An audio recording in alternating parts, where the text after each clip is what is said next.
Good evening, everyone, and welcome to the July 12th meeting of the Lake Forest Historic Preservation Commission.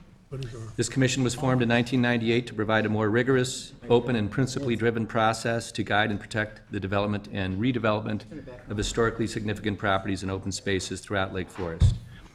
Properties located within a local historic district and properties that are designated as local landmarks fall under the purview of this commission. And the commission is bound to evaluate each petition against 17 standards that are outlined in the Lake Forest Code of Ordinances. Historic Preservation Commission, along with city staff, are here this evening to ensure that all interests and concerns of property owners, neighbors, architects, historians, and the community at large are heard and considered. The City of Lake Forest is committed to conducting open and democratic meetings, and in order to achieve this goal, meeting procedures have been adopted by the commission and are available on the city's website as well as at the back of the room with each agenda. The ultimate goal of the commission is to work in collaboration with city staff and the entire community to preserve the unique and widely recognized historic nature of Lake Forest. And while we constantly strive to move each petition forward as efficiently and expeditiously as possible, that objective will always be balanced against the obligation of each commissioner to honor and uphold the traditions, standards, and guidelines that have guided this community for many decades. And with that, if we could do some introductions, we'll start with Jennifer, and we'll go around. It's kind of hard to go around the way we're organized, but we'll do our best. Kathy Cerniak. Robin Pettit. Elizabeth Sperry. Steve LaMontagne. Bruce Grieve. Jan Gibson. Brian Levitsky. Maureen Grinnell. Okay. All right, the first item on the agenda this evening is consideration of the minutes for both the February 24, 2021 and June 3rd, 2021 meetings of the commission, and I'll ask if anybody has any suggestions for edits, changes, corrections? No. All right, hearing none, motion to approve? So moved. Second? Second. All right, so moved.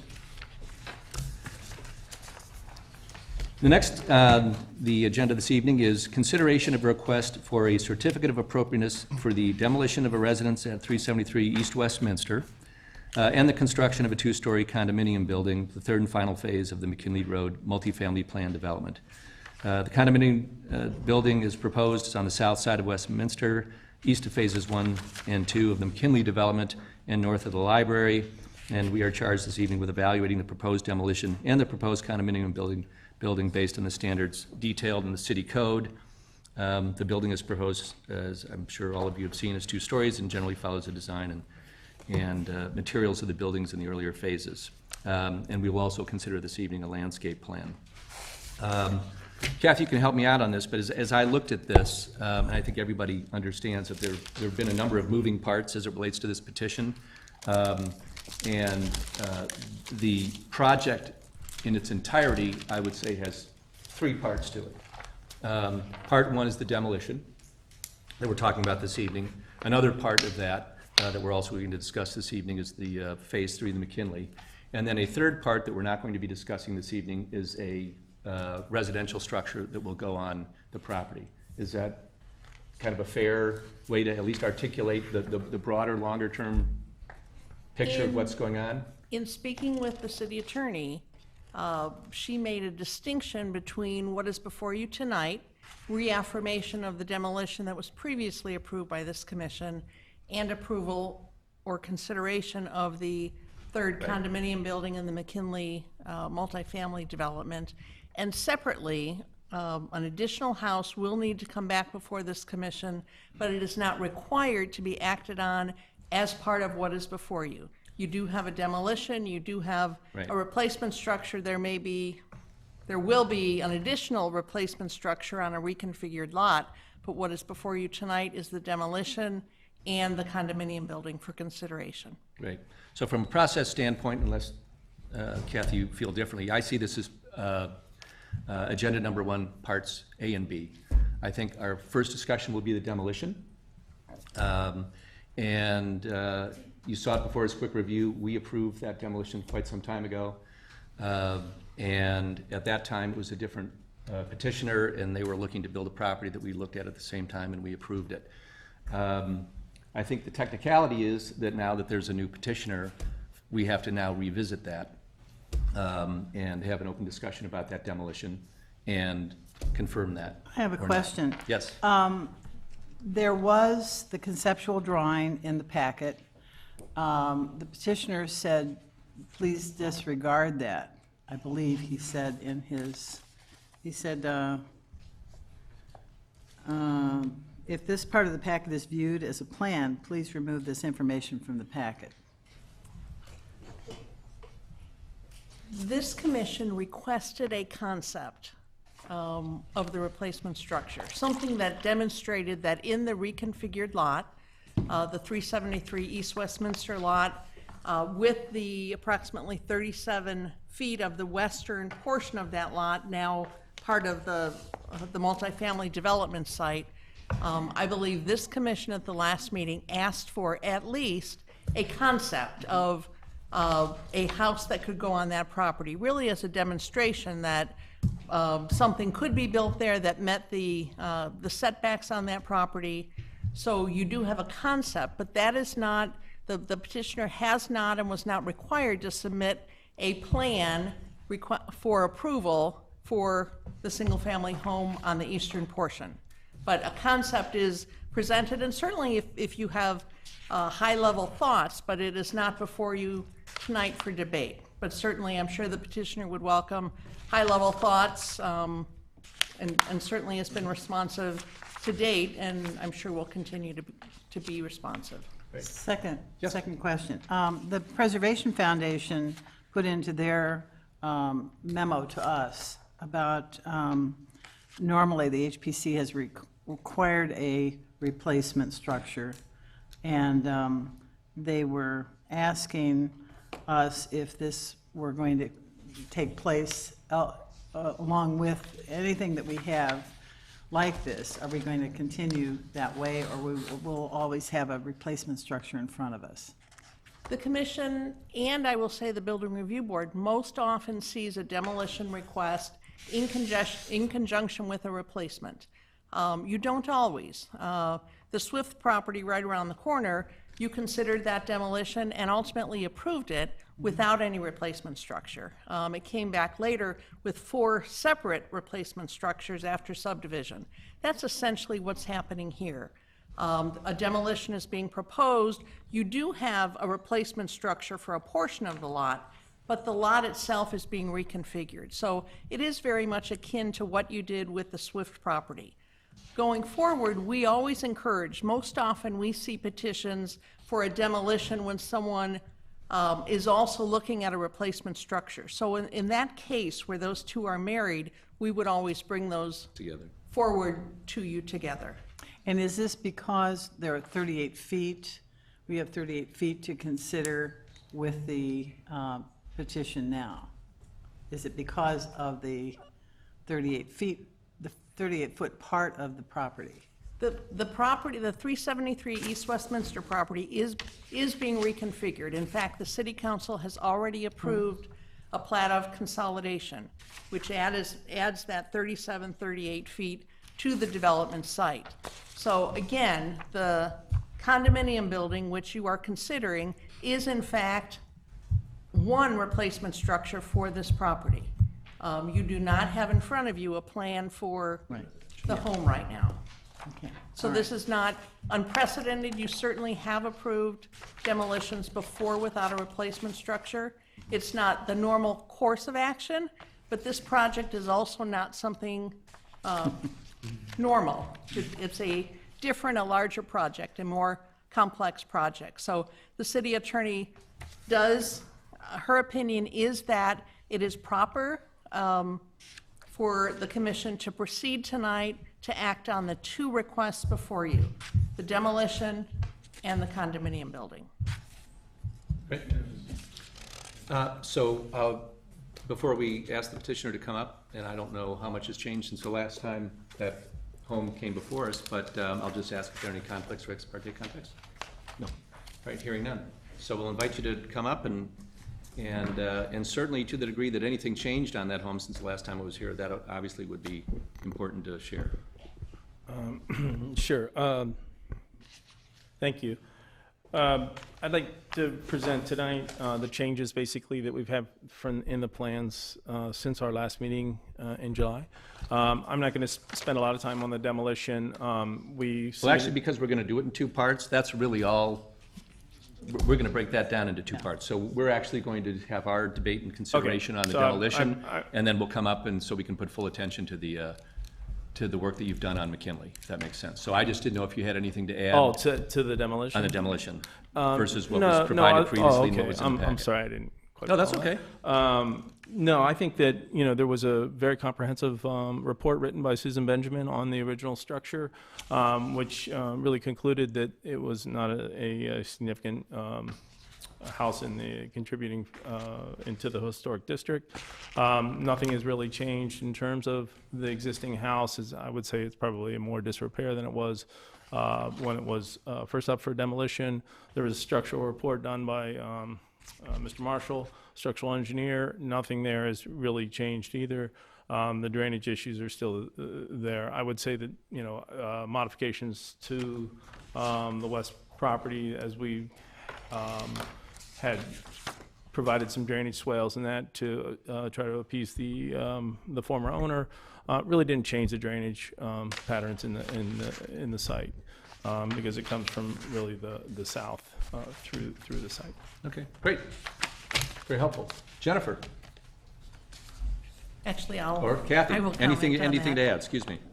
Not much to add. You do have a report from Susan Benjamin, which was presented in 2016, and as Mr. Whitmer noted, a structural report.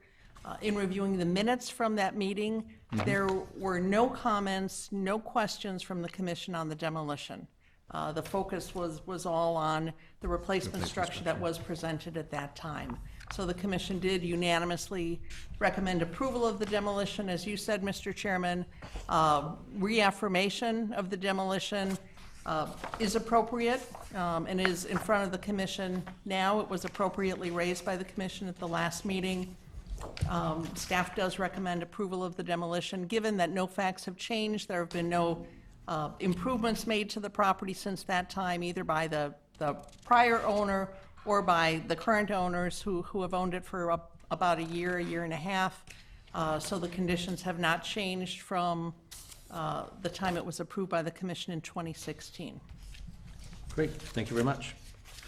So it comes back to us for questions. Maureen, do you want to start us off with any further questions that you might have? Based on I don't have any. Okay, great, thanks very much. Just keep working around the room. No question. Commissioner Gibson. Just about the drainage. Can you repeat what you said, Kathy, about that? Any other points about drainage on that particular lot that's going to be handled in the next What I iteration? can say with respect to the demolition is that one of the basis for the prior owners to request approval of the demolition was the fact that there were continuing water problems on the site. In the last 2 years, I personally have walked the site a number of times with the city engineer, and there's agreement that property really needs to be regraded in order for it to drain properly and for new structures on that property to not be negatively impacted by stormwater. Okay, that's it. That's it, all right. No questions. All right. Commissioner Sperry, questions? I do. I'm looking at the Historic Preservation Ordinance demolition criteria, and where I'm struggling with this is criteria 5, and all the commissioners have this on there in front of them. Except in cases where the owner has no plans for a period of up to 5 years to replace an existing landmark or property, structure, or object in a district, no certificate of appropriateness shall be issued until plans for a replacement structure or object have been reviewed and approved by the commission. So what's different this time? You do have an opinion from the city attorney in your packet. We did provide that in the public packet as well. The city attorney confirmed that the condominium building serves as a replacement structure. There's nothing in that criteria. In fact, the criteria isn't terribly well written, and it's something we might want to revisit because it is a bit confusing.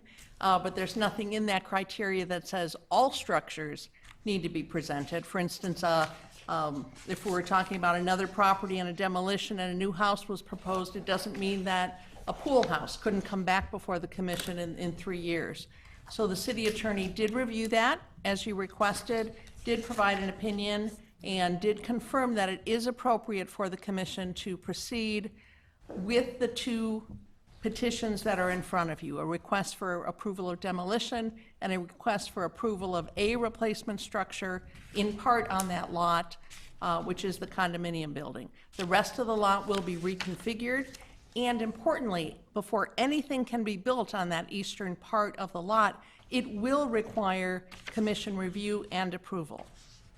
You don't lose your jurisdiction. Yeah, thank you. Question? Go ahead. Does that mean that we could put a caveat into the demolition saying that we do not want duplexes, we don't want triplex, we just want a single-family home if it's a structure? Would that go in with this demolition COA? You can certainly put that in. The property is zoned single-family. Your jurisdiction, this commission does not have jurisdiction over zone changes. So you can certainly put that in, It could put as that it in. is this commission's expectation that what will come back before the commission is a single-family home consistent with the zoning at the time of approval of the demolition. I certainly think we can word a condition, something to that effect, if you're comfortable with that. Commissioner Sperry, any other questions?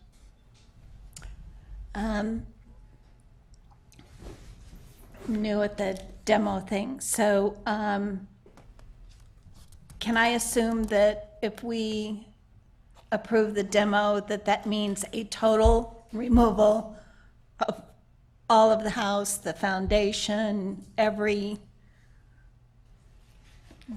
thing would have to be totally removed, and if there's a basement filled in and that sort of thing? Is that true? Come up and speak to that? Yeah, please. Yes, that's our intent, to remove the foundations and everything with the house. Okay, and there's no intent to use this as a staging plan for any of the construction of the condominium, correct? The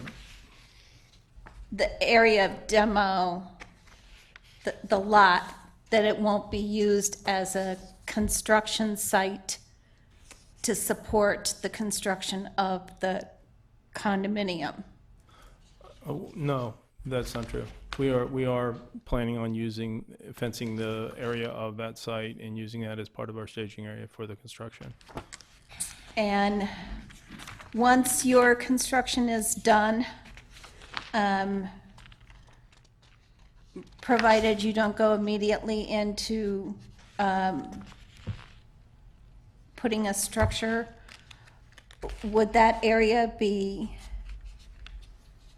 put into like a green space type condition and maintained as a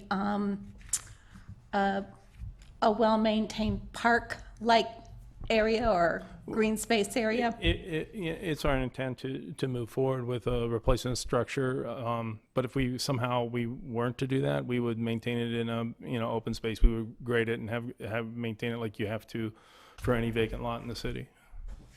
Okay.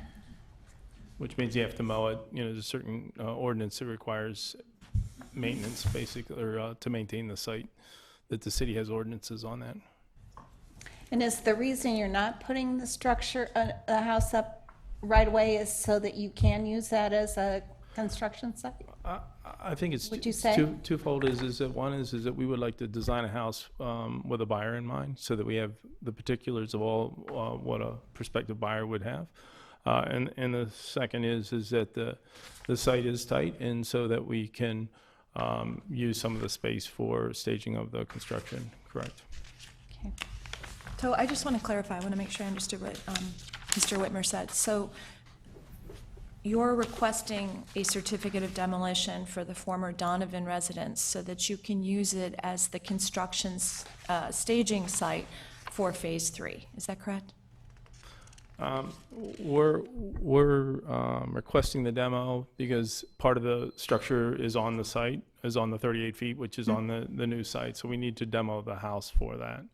So that's the reason that we're requesting the Right, demo. but you just shared with Commissioner And Pettit. it's going to Yeah. be under construction, just like when we build a house, it'll be the same kind of construction. We'll most likely be building a house at the same time we'll be building the condominium. I think that would be our goal. I can't say that exactly what we're going to do, but that's our goal, is to have the construction site going on at the same time so that the amount of construction in the area is minimized. That's what our goal is. Okay.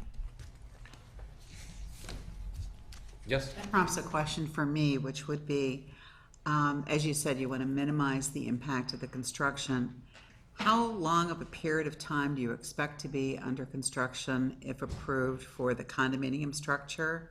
And then how long of a time do you believe that the construction of the replacement single-family home would take? First, I would say I'm not sure that that's a part of the criteria to review, but I'll answer that in terms of what our typical construction times would be. For the other two buildings, the second building, I think we took about a year and a couple of months to build the condominium. The third phase, being 2 stories as opposed to 3 stories, should go slightly faster, so we're assuming about a year. I would say about the same amount of time for the house.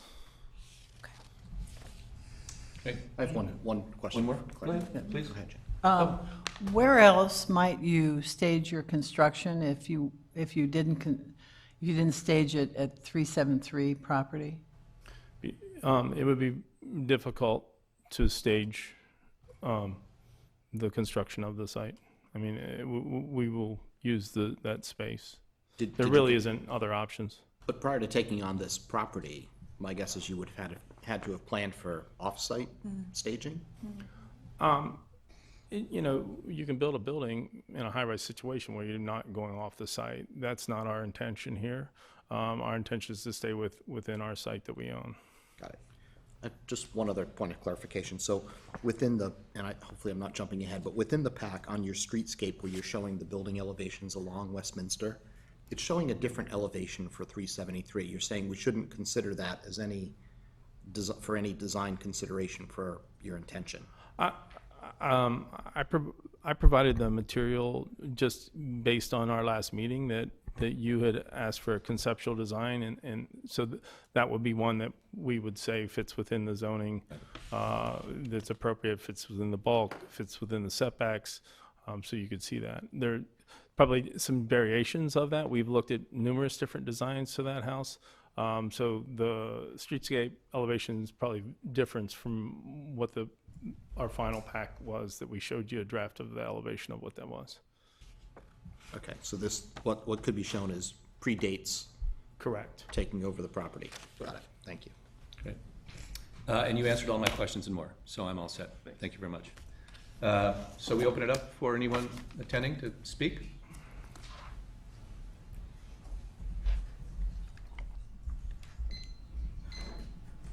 Evening, Jeff Tirosian at 401 East Westminster. Just so I'm clear, Chairman Grieve, we have 5 minutes of comment for this, and we will get another 5 minutes of comment each for the second part of this petition after you split it up? Yeah.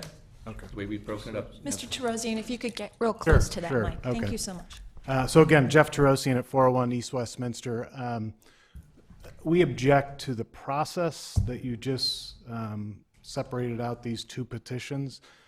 First of all, the whole pickle we're in today is as a result of, frankly, this commission several years ago approving phase 1, 2, and 3, including the demolition of the Quinlan Coach House, without a plan.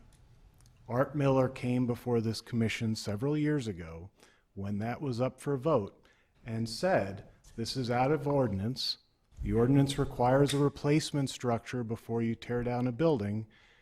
Be very careful about approving the Quinlan Coach House demolition without a replacement structure. And I've been in this building more times than I would like for the last several years as a result of that single decision.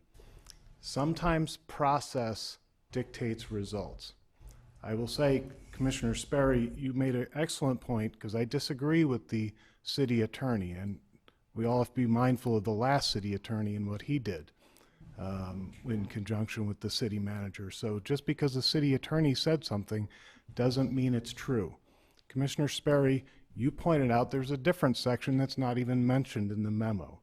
And there's yet another that says, quote, "No permit for demolition of a landmark or a property, structure, or object in the district shall be issued except simultaneously with the issuance of a building permit for the replacement property, structure, or object," end quote. By separating out this petition into two parts, you are voting on demolition now. You could approve that, but then 10 minutes from now, you can deny the replacement structure. And so what you've effectively done is approved, once again, a demolition with no replacement structure. Not any, not all, not a, not the, which is the legal memo. None. And that's the pickle we're in today. It's out of ordinance, an ordinance that wasn't even cited in the attorney's memo, and it's inappropriate. And we would ask, once again, that not only the replacement structure that is being considered tonight is approved in conjunction or disapproved in conjunction with the demolition permit, but also the building next door, the property next door. You heard it here. They're going to use it as staging, and they may never build that property. They may never build it. There's no guarantee they'll build it. It's necessary, if they're going to go forward with the project they intend to go forward with, that they get a single-family house on the next door property. It's important for the transition of this neighborhood.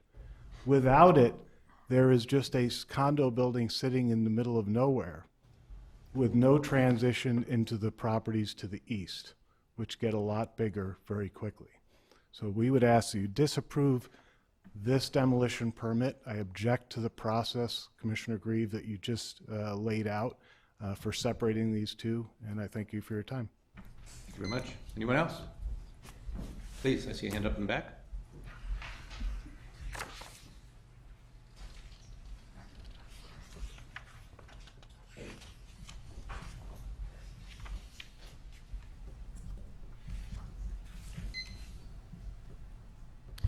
Good evening, Commissioners. My name is Ramy Lopat. I, too, created one set of testimony for two separate issues, not understanding that you were going to separate them, so I'd like to reserve some time to come back to you to address the condo. Mr. Tirosian's comments are a hard act to follow. I agree completely that the HBC should disapprove this demolition petition. I looked up the minutes of the June 2016 HBC meeting. At that time, the HBC voted to demolish the Masonic temple, but with a condition. And that condition was that, quote, "The replacement structures shall be of high quality design consistent with the character of the community and the historic district," end quote. That condition remains in place today. It is a test question that has not gone away. It demands that your very first question must be, is this condo, the replacement structure, consistent with the character of the community and the historic district? And the city code is clear. A historic district must, quote, "exhibit consistency in design, size, scale, style," Mr. Grieve, "orientation, materials, detailing, facade design, and ornamentation, and its structures must create, define, or enhance the character of the district." So if this building is not in character with that definition, hence the historic district, It's incumbent on you to say that the condition by which the HPC itself granted a certificate of appropriateness for demolition of the Masonic Temple in June 2016 is violated by this project. So please do not make the same mistake twice. As Mr. Tirosian said, a replacement for Donovan should be seen now, despite the city's attorney's word game. I hope you challenge that opinion on grounds of precedent. A replacement for Donovan should be seen now. Nonetheless, the HPC has the power to avoid creating a huge amount of instability for the neighbors. They deserve to know what's to come in the future. One way to afford some stability for our neighbors is to recommend to the City Council that no ancillary condo uses, such as parking, garage space, pool, or party space, can ever be placed on the vacant lot, on the vacant Donovan lot. In fact, Mr. Whitmer can put a conservation easement on it and make it permanent open space. Maybe get some tax benefits too. That land is going to be unbuildable stormwater basin anyway. So we should all agree to keep it passive, green, open space from the get-go. Back to my, back to my review. On 22nd of June 2016, 2 weeks after the Masonic Temple demolition approval, Doug Donovan, the same Doug Donovan, came to the HPC. He asked to demolish his house and replace it. The HPC agreed, but added a condition. That condition was, quote, all construction vehicles must be parked on the site or in the public parking lots nearby. No on-street parking, including on the alley, is permitted due to the narrowness of the streets and the proximity to the CBD. If that condition was important for a house as small as Donovan's, that condition is something the HPC should insist upon tonight for a 26,000 square foot condo. What's good for the goose is good for the gander and for the neighbors. Thank you very much. I hope this trip down memory lane on the conditions that former HPCs imposed is instructive. Thank you. Great. Thank you. Please.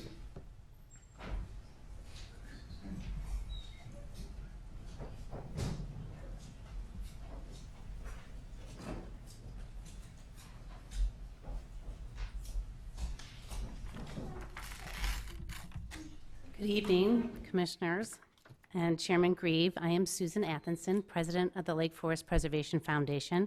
I live at 901 Summit Avenue in Lake Forest. And tonight I'm joined by our Executive Director, Marcy Kerr, and many members of our Board of Directors. I was also prepared to make one statement tonight, so if you don't mind, I'm going to make one statement about the demolition, and then I'll come back up about the condominium development. You received our statement later on today, so I think it would be more helpful if I just read what we submitted to you, and just in case you didn't read it.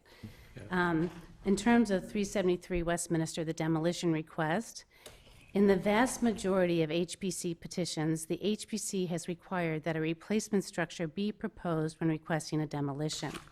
The City of Lake Forest Standards for Review of Demolition states, as Commissioner Sperry pointed out, no certificate of appropriateness shall be issued until plans for a replacement structure or object has been reviewed and approved by the Commission. I'm going to go off script a little bit and say, the first time that this standard was not followed was the Quinlan property, and then the next one was the Swift property, all within this block. It has always been that the BRB and the HPC require a replacement structure before they approve demolition. So your question is exactly why you should not approve a demolition here. It's it's just not appropriate at this point because the neighbors will not know what's going in that space. We hope the standard will be followed as the HPC considers the request for this property. A replacement single-family home should be proposed and reviewed at the same time a certificate of appropriateness for demolition is issued to ensure a compatible home will be built. Thank you for your consideration. Thank you. Anyone else? All right. Peter, I'll ask you, I mean, you heard some comments made. Is there any light you can shed on any of those? No, I mean, I guess the only thing I would say is that the replacement structure is, I do feel like we follow the criteria and follow that. So just as anyone would have a house on a site that we will come back and be reviewed and make sure it's compatible, I don't think that having it as open space would make much sense, I think, in the community. So, and I think, our investment in the property is really not to have it as open space. But the solutions that we come up will be sensitive and follow the same criteria as we had followed for other projects that we do within the historic district. Great, thank you. I'll throw out a question, hopefully it'll be somewhat helpful. The fact that you're requesting the demolition at this time suggests to me that really it's a phasing and timing reason is why you're doing it. Is that fair to say?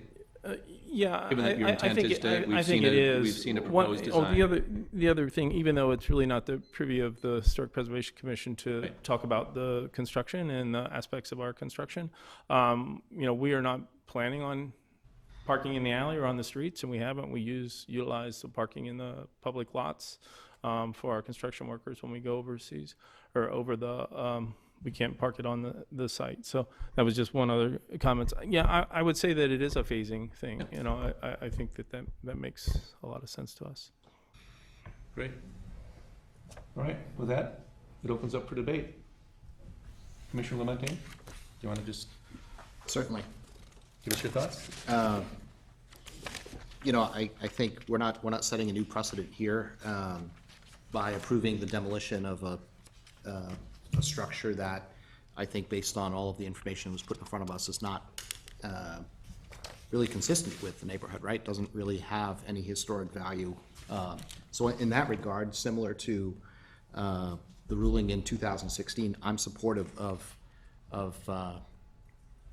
the demolition of the existing structure at 373, and obviously provided the new construction will come back before this commission to uphold for the standards of the HBC. All right, great, thank you. Commissioner Sperry.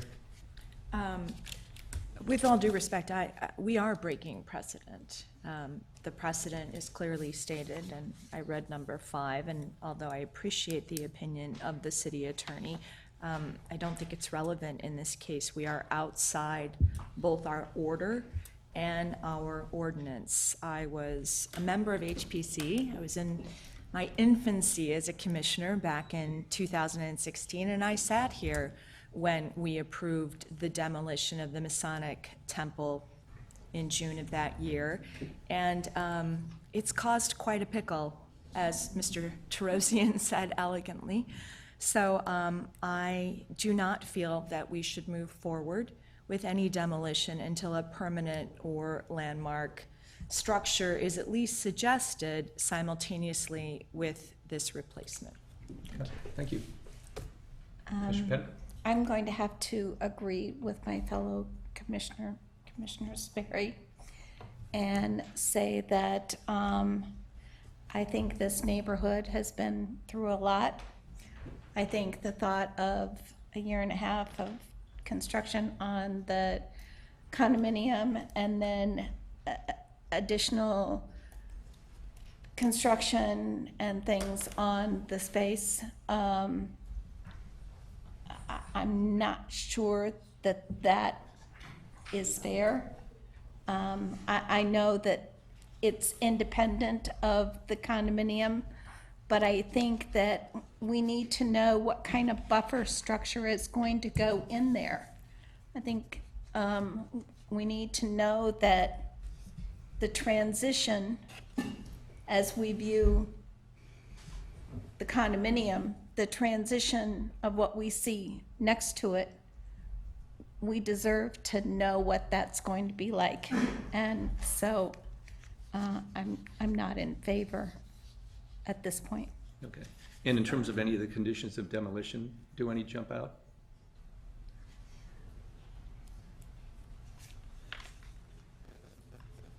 Well, personally, I would not want it used as a staging site.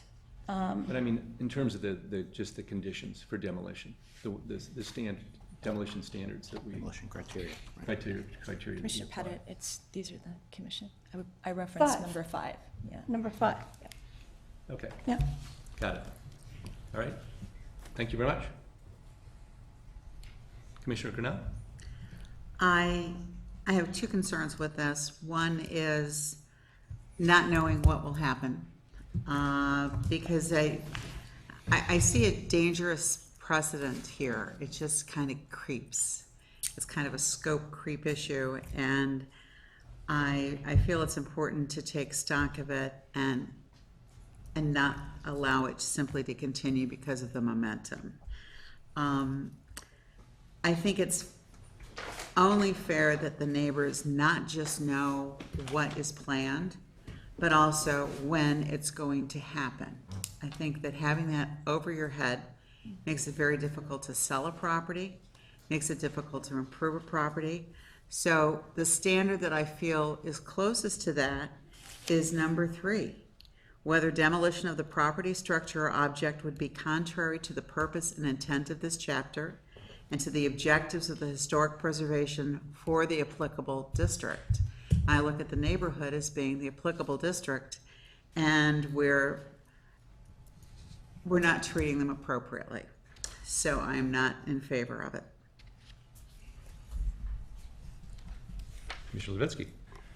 Thank you. I was raised that if you hire a lawyer, it's foolish not to take his advice. Now, could be wrong, but I think that's an important point that our city attorney would say we were permitted to do this, separating, and to be fair to the petitioner, separating the demolition from the condo. The condo's a different issue at this point to me. The demolition, I'm persuaded by the standards, by several of them. It has no historic value. And Mrs. Benjamin's report and the structural engineer's report. I haven't been on the commission very long, but we've had a number of these buildings that come up, and the owner wants to tear it down. And if it's not torn down, it just gets worse and worse and worse within the building for the community. So Commissioner LaMontagne, I agreed with him, and so I would have to say that I would be in favor of the demolition. Great, thank you. Commissioner Gibson? It took me 3 times to read the city attorney's report, or her memo, trying to understand it, and I've been at this for a little while. And then I thought I caught on, and however, Mr. Tirosian's talk was very compelling because of the past, the Quinlan property, what's happened, we are still in limbo. We don't know what's going to happen with the structure next door in replacing the 373. Normally what happens is we get an idea of, let's say, the condo, what's going to come in, and we look at the compatibility it might have with the neighborhood. So you look at whether the new structure, let's say at 373, would be shingle, or whether it would be stucco or wood or brick or whatever it is. With a big brick condo next to it, maybe it wouldn't be brick, but we don't know until we actually complete that process of seeing what the structure, the replacement structure would be, and also the size and the height and the character of it. This neighborhood has a wonderful character. I love driving down, I love biking down and walking down in that neighborhood. And you want things to be compatible. The Commissioner Pettit talked about transition. You want that transition building, which to me, the transition building was the Victorian house next door, okay, but since we're dealing with transitions and the condo, that transition, if that's the transition, it should be compatible with the neighborhood, and especially with the house next to it. And that house hasn't been decided yet.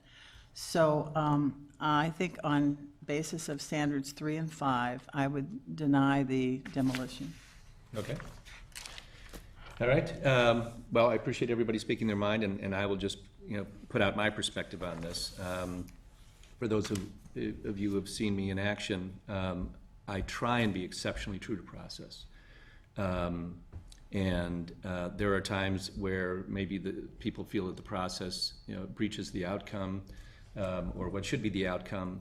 But the only way I feel comfortable in this role is to look at the rules and regulations and abide by them. Mm-hmm. And I look at the standards of demolition. And the only one that I'd say I have to put more thought into is replacement structure.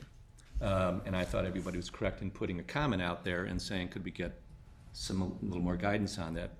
And we did receive that guidance.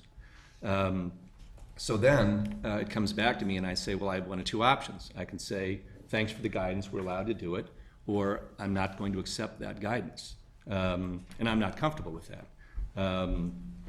As much as quite a few fair hypotheticals have been put out there, I don't understand how the commission could ever operate if we put every negative hypothetical out there on things. And as an example, for criteria 5, the fact of the matter is we could approve a demolition with a conceptual plan. The conceptual plan is continued, and we look at that conceptual plan and say, we want you to continue it, it's not there. And that petitioner, at some point, could put his or her feet down and say, I don't want to make any further revisions, okay? And it goes and goes and goes and goes, but we actually said we're going to provide a certificate of demolition. The comment on precedent, we have done it before, and every time I hear that comment about precedent, what doesn't resonate with me is it suggests that somehow we put everything in a bundle, and once we do it on one, somebody comes back and puts that in front of us and says, you did it before, you should do it again. And that doesn't work for me simply because I always look at every situation separately, and every condition is separate. Washington that we approved was a very unique circumstance. It was very difficult for us to approve, but I had no question in my mind that that structure was only going to fall apart. It was not going to be preserved or saved, and it was in the best interest of the city not to let it sit up on that hill and rot. It could be a fire hazard. There are so many bad things that could happen, and it seemed to make sense that we worked very hard at reviewing that property and said, I can't think of any way that we should argue to save that property and just have it sit there. So there are always circumstances out there. In this one, I asked myself, so what's the unique circumstance? It's timing, and that's why I brought that up. And it sounds like a number of people don't agree with this, whatever. Without even asking, I assumed that when that house is demolished, that it now provides more space that can thoughtfully be used for staging, that can help with production and not make things miserable. My assumption there is that the plan here is not to do bad things. The intention here is to try and do good things. And I thought it made sense. It was a somewhat elegant process management piece to go forward. The one comment that does resonate with me, and I'm comfortable with it as a condition, is this idea of slippery slope, that somehow there's going to be a sleight of hand. And the petitioners have some long-term plan to say, we got it approved to be demolished, now let's completely change our plan, and we're not going to put a home there, and we're stuck in that situation. I haven't heard anything to suggest that that's the plan. And we asked for a conceptual plan to be put in the packet, even though it's not a requirement, and they did that, and I looked at that, and I've seen Peter Whitmer's work over many, many years. I personally have no concern that he'll be able to design a home that actually is more in keeping than the neighborhood than the current property. I don't see, and I look at the other standards, we've been through that on that home, and as Kathy articulated or summarized, we didn't have any debate about whether or not that home was worthy of keeping. No debate whatsoever. That was a very quick decision. We didn't see anything historically significant. It's a home that could be duplicated in a heartbeat, and my hope would be when the new home goes in there, it looks a lot nicer than the ones there, and no criticism of the prior owners. But I think it could be improved, and it would be a nice transition to the neighborhood. So I want to be, do what everybody else has done and speak my mind, and just say that actually I support the demolition with a clear notation in there that it's a condition of us, that not only is the intent, but that's the direction that this is going to go. And there will be a home there, and there's no ability to change our minds and say it's going to be something else. And on the concept of open space, that one only confuses me, because the condition of demolition is to put up a property, not to turn it into open space. So that would basically, we can't even do that, because you're not allowed to do that. That would have to be a special agreement that we can turn it into open space when it says, no, you're supposed to look for a replacement structure. And I wouldn't think that that would be something that they would do anyway. There's a home there now, and they have every right to say, I want to put another home there. So anyway, so I'm supportive of the demolition under that condition. Kathy, please. Just a few thoughts to offer. I think it is important to remember that in 2016, this commission unanimously approved the demolition of this house without any questions and without any comments. But Second, there was a second, replacement structure offered. Second, there is a replacement structure. You have a condominium that is before you tonight for approval. That is a replacement structure, and in the opinion of the city attorney, the code does not require more than one replacement structure to be approved. Number three, the commission has done this before, and in fact, the staff administratively does have the ability to approve demolitions without a replacement structure in certain situations. So when we read pieces of the code, sometimes you get a misimpression.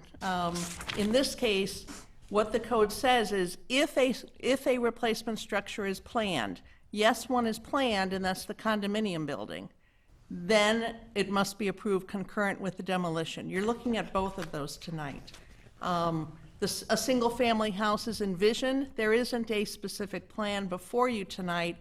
And importantly, I heard from a couple of you that the neighbors deserve to know what's going to be there. They will. That replacement home will need to come before this commission. There will be public notice, there will be a public review, and there will be an opportunity for public input. And again, I'll just end with the fact that this commission unanimously approved the demolition of this house several years ago. Kathy, Thank you. was in 2016 without a replacement structure? It was with a replacement At that time, structure. There was a replacement structure. So, but I do Yes. want to just clarify one of the things that you said, right? Like, yes, the condominium is a replacement structure for a 38-foot portion of this lot, but it's not one and done.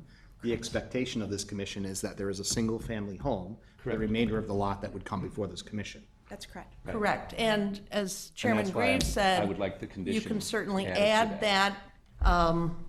I don't know that it's a condition, but you can add the fact that this commission is approving this demolition with the understanding that the existing single-family zoning will be retained on that property, and that a single-family home will come back before this commission for public review. And could we time box that as well? I think that is more difficult to say it needs to happen within a certain period of time. I don't know that the code gives us that authority, and I believe that could be challenged. Thank you. Fair. All right, with that, were you, I didn't know if you were motioning, I had another thought or question. All right. All right, so any further debate? Thoughts, discussion? All right, I think it goes up for motion.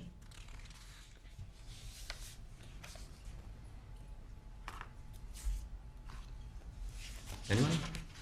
Throw it out there. I move to approve the petition for the demolition of the existing structure at 373 Westminster with the agreement that a replacement structure will come before this commission that is appropriate and using high-quality materials, and appropriately transitions from the condominium structures to the residential neighborhood at the rest of Westminster. Right, do we have a second? All right. So let's go around the room. All in favor? Aye. Aye. Aye. All right, opposed? The motion passes 4-3. Right, And those voting nay previously stated their reasons. great. Thank you very much. All right, next on the list is development of a two-story condominium building, third and final phase of the McKinley Road multifamily plan development. And Mr. Whitmer, you want to come up and present? And what I would ask is, I know you've been through many, many discussions and iterations. And unless you want to discuss some things beyond what we discussed last time, I would prefer that you hold your comments to the areas that we asked you to consider, what was there before, and we continued it based on your review and revisiting of those, some different points. I'm not going to go through all of those right now, but I thought it would be helpful to at least highlight what I recall as being the key issues. The first was to review and refine as best as possible the west facade detailing. To review and refine as appropriate the north facade, given its visual prominence to the streetscape. To provide a more detailed overview of the rooftop spaces that allow resident access and use. And to also revisit the eastern facade and consider modifications that would be mindful of the neighboring properties. And if there are any others that I missed, let me know, and I would encourage you to present those. And if you did actually consider some things that you decided against, I also think that's always helpful for us to hear. Chairman Greaves, before he begins, I don't believe the previous motion included the stipulation that there needed to be a single-family home on that lot. We just want to make sure that that is included in there. Kathy? Noted. Noted. Thank you. Thank you very much. And even though I asked for conflicts and ex parte contacts, I'll do that again. Yes? Friday morning, I was walking the site, and a very nice lady from across the street invited me to her house, and I said I couldn't, unfortunately couldn't go, and I disengaged myself gently, but I wanted to mention that. I appreciate that, sharing the social aspects of your life, but no, I think you're fine. Well, So I think that's great. it was a slow week. All right. All right. So with that, Mr. Whitman, please. Thank you. No, I think you covered all the things that I was going to cover.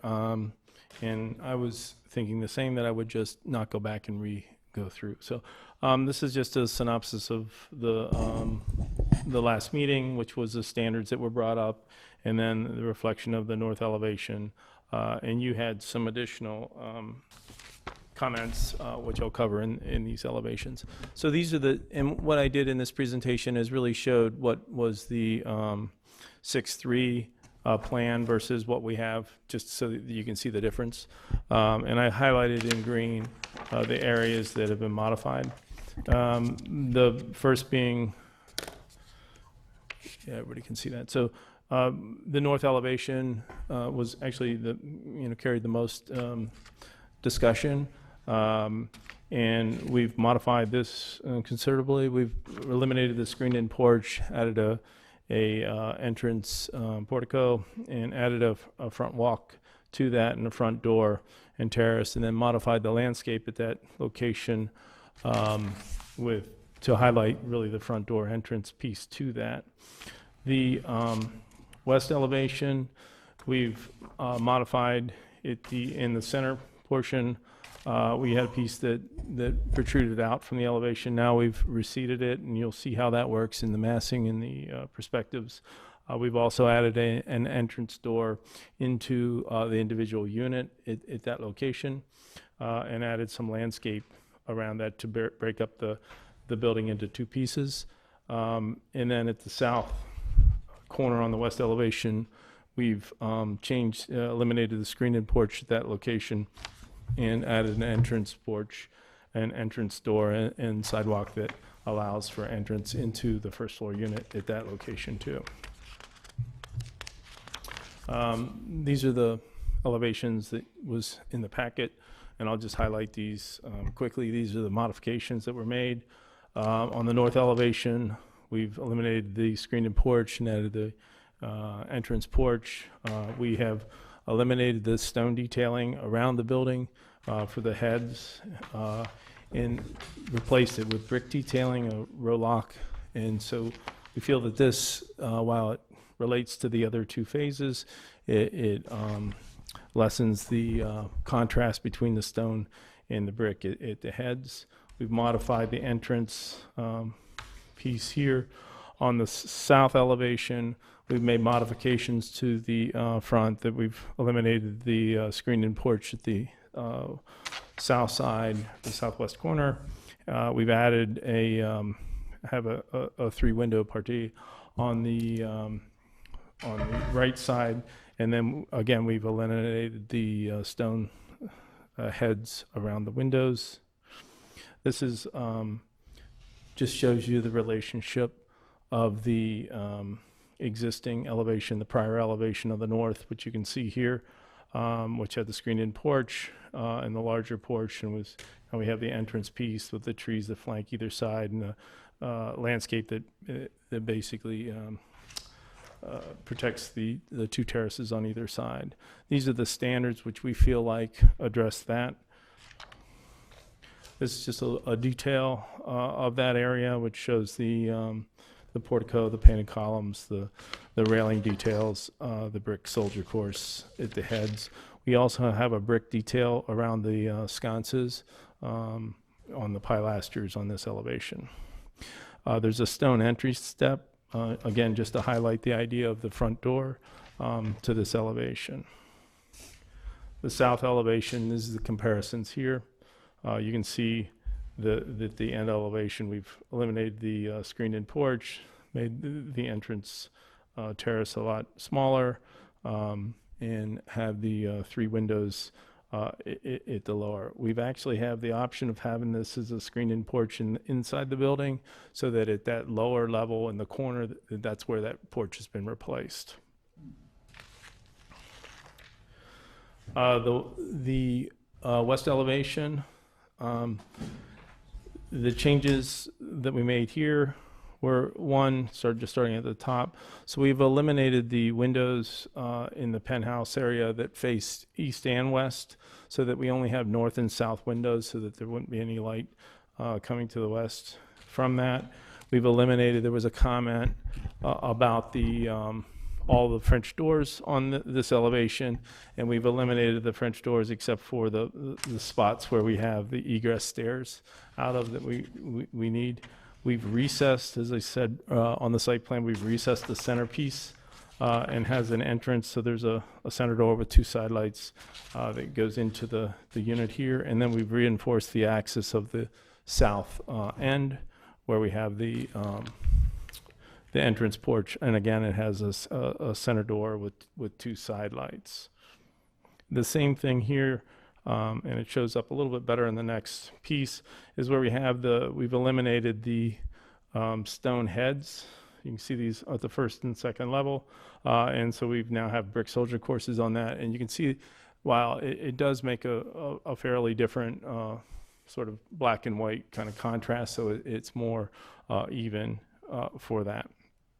And below are the standards which we feel are addressed with these changes. The east elevation, we've changed. We looked at the floor plan and we eliminated 18 windows. We again eliminated the windows in the penthouse that face this direction, so that there wouldn't be light off of that. On this elevation, we've also eliminated the stone cornice that goes in that area, so that we didn't have this a contrasting stripe across the top, and you'll see that in the contrast of that, which shows along with the heads of the double hungs. We've also noted where the property line is between the two properties. This is the portion that is protruding out to the east, then the building steps back here, then this is the property between the 373 and the 385 property line here, and then this is the piece to the east. Here you can see the changes that were made here, and again, this we felt that this cornice line being above will be better if it were all brick, and we've replaced it with a double brick row lock so that it doesn't have this piece and minimizes the visual impact to that. I think it shows up pretty well here. These are the perspectives revised so that we again have this center axis. It's reinforced by this entry into the unit. So the smaller porch piece on the end axis. In building in phase 1, we have this split between the two buildings similar to what we're proposing. It's larger here in the phase 1, but it is a similar idea in the phase 2. This is the north elevation, which has now the entrance porch. This is the walk that comes up, highlighted by the landscaping, and then the U's that really protect the two terraces on either side. For that, this is much smaller in terms of the terraces for there. I would note this is a perspective which shows that the penthouses from the street are very, because of the perspective, then they're set back, and we show a plan that shows that the very minimal visibility of those spaces. This is looking down the street of that and the relationship of the existing house to the west. This is shows the west elevation. This is where the building used to step out. Now it steps back. This is the library beyond. I just brought this up. So this used to protrude out, and now it slides back, even though, you know, this is a perspective that you view this building quite a bit from Westminster. So you see that this is, again, I'll just go backwards. So you see that there's a void space between these two. And because you usually, as you're walking down Westminster, see it at this acute angle, it does really help. And I think you can see that in the first phase building does a similar thing. This is just the west elevation. This is the smaller porch and the entrance and the sidewalk that comes into that piece there. And then there was some question about the penthouse. I think there was some miscommunication about the height of the penthouse. The height of the penthouse above the parapet is 5'6". Its total height from the roof is 9 feet, so it sticks 5 feet above the parapet here. They're located, and we show here in plan how they're located in the dimensions back. So they're back from the faces of the edge of the building, and we show the terraces and the green spaces around those areas. Here it shows where the elevator override is, and the AC units. They're actually identical to the first two buildings where all that equipment is hidden. And this, we feel, goes to standard 8. And that is really it. So my timing's pretty good. I just had the site plan conceptual idea for the house and the elevations, which I think we've already discussed. Thank you. Thank you very much. Thank you, Chairman Grieve. Not many comments. At the end of your last meeting, you did provide specific direction to the petitioner on areas that should be further studied and refined to more fully meet the 17 standards. You do have findings in your staff report recommending approval and finding that those findings are satisfied. I did want to take a moment to review some of the 9 conditions of approval that are recommended. The first condition speaks to drainage, recognizing the condition recognizes that drainage is not the purview of this commission. It is not one of your 17 standards, but the condition calls out the importance of careful consideration of drainage, particularly given the drainage problems on properties to the east of this development site, and directs that the city engineer looks at this area comprehensively and looks at drainage and grading plans very carefully. I wanted to note recommended condition number 3 that speaks to exterior lighting.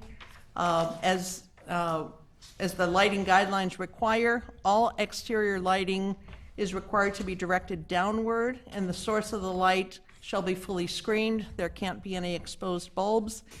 Specifically, this condition states that no exterior building or landscape lights are permitted on the east side of the building.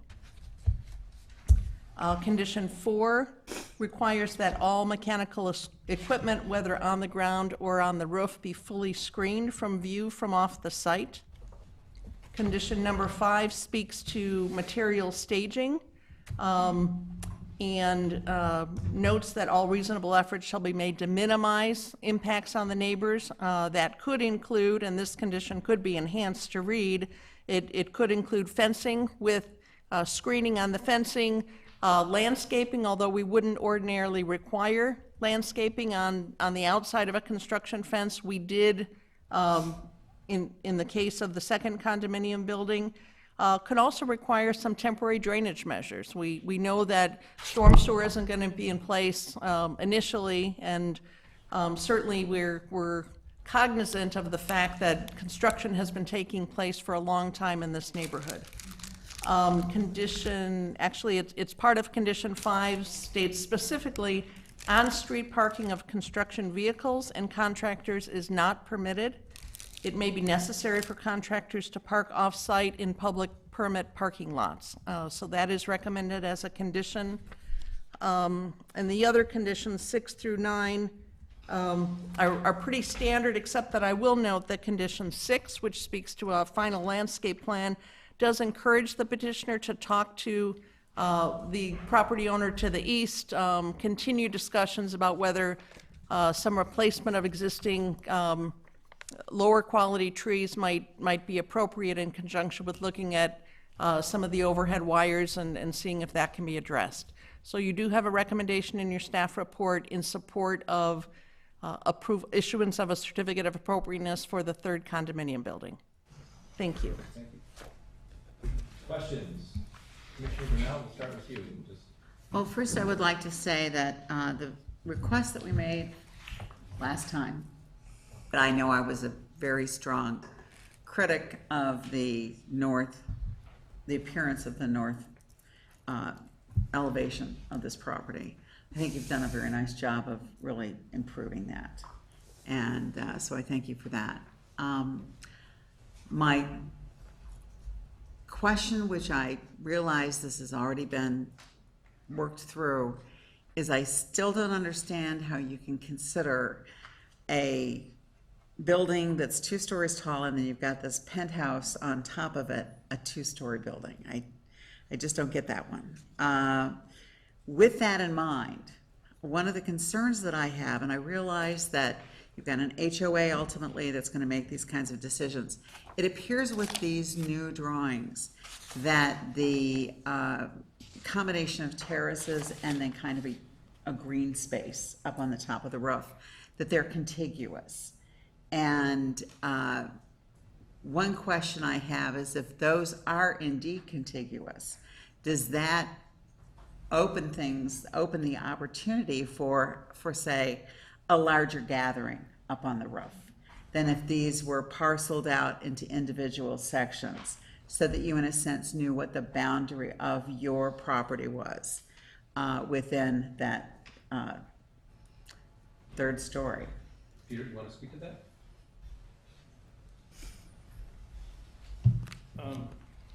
I think what the intention is that just as the parking spaces will be a common element, the roof is also defined in the condominium space, so that each space will be, you would have a limited common element on the roof, and that will be defined as we are defining on our site plan, or our roof plan, and that would be part of that's the way the other 2 buildings are arranged, so that you can't have the whole roof. it's within the space that we're defining in terms of the green and the hardscape for each area. So each property owner would know that this is Is their theirs, patio. yeah, This yes. is your space. Just as a parking. Might get invited over to another Just space. as a but- parking space is in a garage, and so that would be a very common kind of condominium. So it would be situation. assigned. Excuse me. It would be assigned. Correct. So to speak. Yeah. Okay. Well, it will be on your deed. It will be on your plat of survey. Thank you. Any other questions before he steps down? No. Okay, thanks very much. Commissioner Levitsky. Thank you. On the question of drainage, I know a number of neighbors wrote letters, they're very concerned. In the staff report of June 3rd, there's a mention that the petitioners purchased the next door 373 building in part for the opportunity, quote, for the opportunity to address longstanding drainage issues. How does your acquiring that, because I haven't heard that connection yet. Yeah, and I apologize, I didn't explain the existing, by owning that property, we're able to, and allowed to tear the property down, we can raise the grade up so we can have the swale in between the two, rework the two properties. If the house were to remain, it would, in the house, it's basically set about 2 feet too low, it would be more difficult to have an overland drainage pattern between the two houses. We're also planning to have a storm line that picks up the water underground, but as a good engineering practice, it's always overground too. So by acquiring that property, it allows us to set the level of the new house higher, which then allows us to put the swale between the two properties. So that's really how that. Okay, and like Commissioner Granella, I'm, the two stories, it doesn't seem to be 2 stories. I mean, it seems, could you tell us, like, starting with just the roof, what goes higher? There's the elevator, then what are other things? There's a fence? This is a section through the roof. Let me just get my. Here's the parapet wall, the parapet top. Here's the level of the roof. Here's the top of the roof. Penthouse is 9 feet above the membrane of the roof. The existing parapets are 3'6". The AC units sit below those. Those are like residential style condensers. The elevator override, which is where the elevator comes up, is below the 3'6". And then this is the edge of the parapet that goes over. So these are all the things within the roof plane. So the original, the building without all of that, you did not need a variance in terms of height, right? Kathy, it was like 34 feet or? No variance is needed for the building as currently proposed. But it's- Even with the penthouse, it's all below, Even with the penthouse? correct. Yes. And to clarify, the penthouse encloses the stairway. It is not a space for parties or other events. It is an enclosure of the stairway, access to the roof. So just to be clear on that. Okay, and in terms of the neighbors, because when we talk about transition, we're going into a neighborhood. I appreciate very much the work that you did to meet the commission's request. Could you sort of put a little package of like what you did in the last few weeks, and you're changing the model, how that benefited the neighbors in terms of, let's say, lighting or noise, things like that? Sure.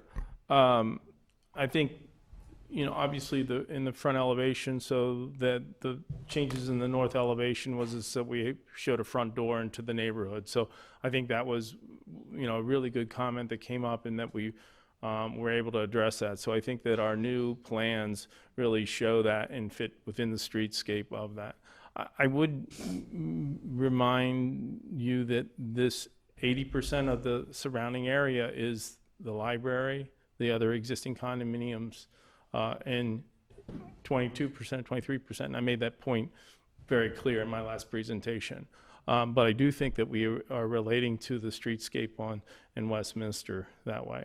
The other thing that I would say is that we eliminated 18 windows that were facing east. We eliminated the windows from the penthouse that were facing east and west.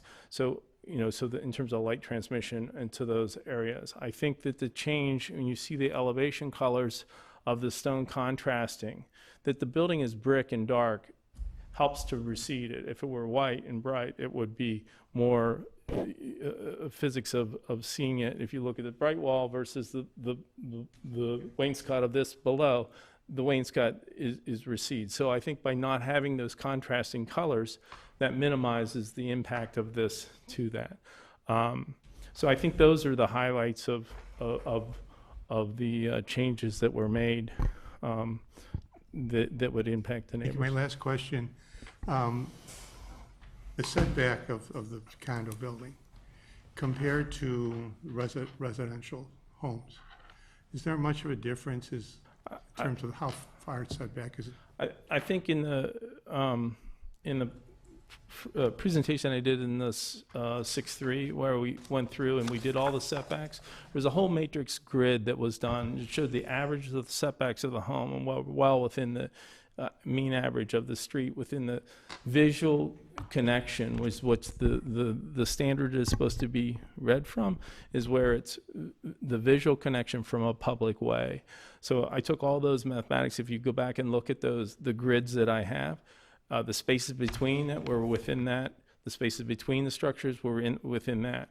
And so I think that we're very compatible in terms of the numbers and the mathematics and the dimensions of the spacing within the houses that are on the existing street that are in visual contact of this building. Thank you. Thank you. Commissioner Gibson. Thank you. Thank you very much for eliminating the screen porch on the north elevation.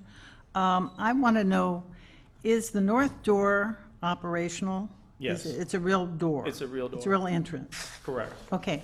Does that go into a lobby for both the? No. It- That it- goes into the unit, Actual the unit first floor itself. unit, yes. Okay.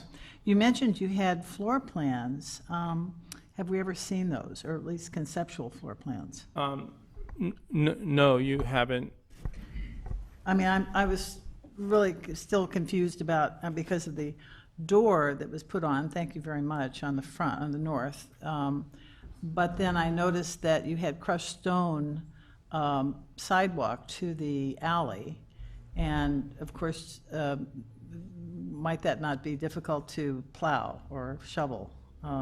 I think one of the thought process there was that the crushed stone was actually, so you can enter that unit or the units from the lobby off the side street. Okay, Go through there, get in there. They have a front door that is inside and enters that unit from that piece. So this isn't the only way to get into the unit.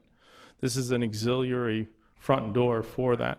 The thought about the crushed stone was that it was just less impervious. I think than having all the, that in the wintertime you wouldn't shovel your patio and the front door and all that. So really the front door of how you get in is through the lobby, through the side.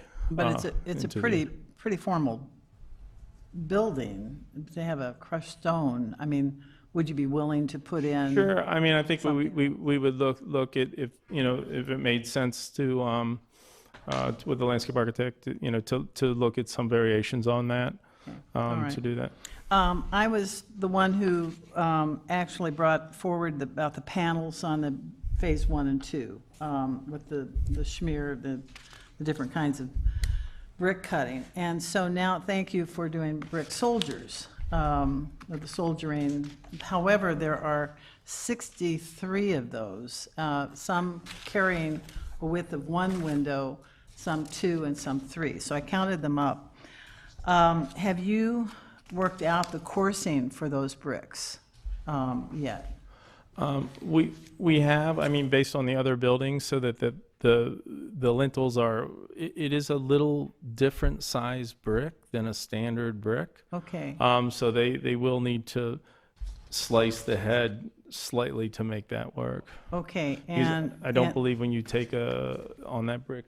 So the I think it's- spandrels will have the the coursing, the soldiers right below them. Correct. Okay.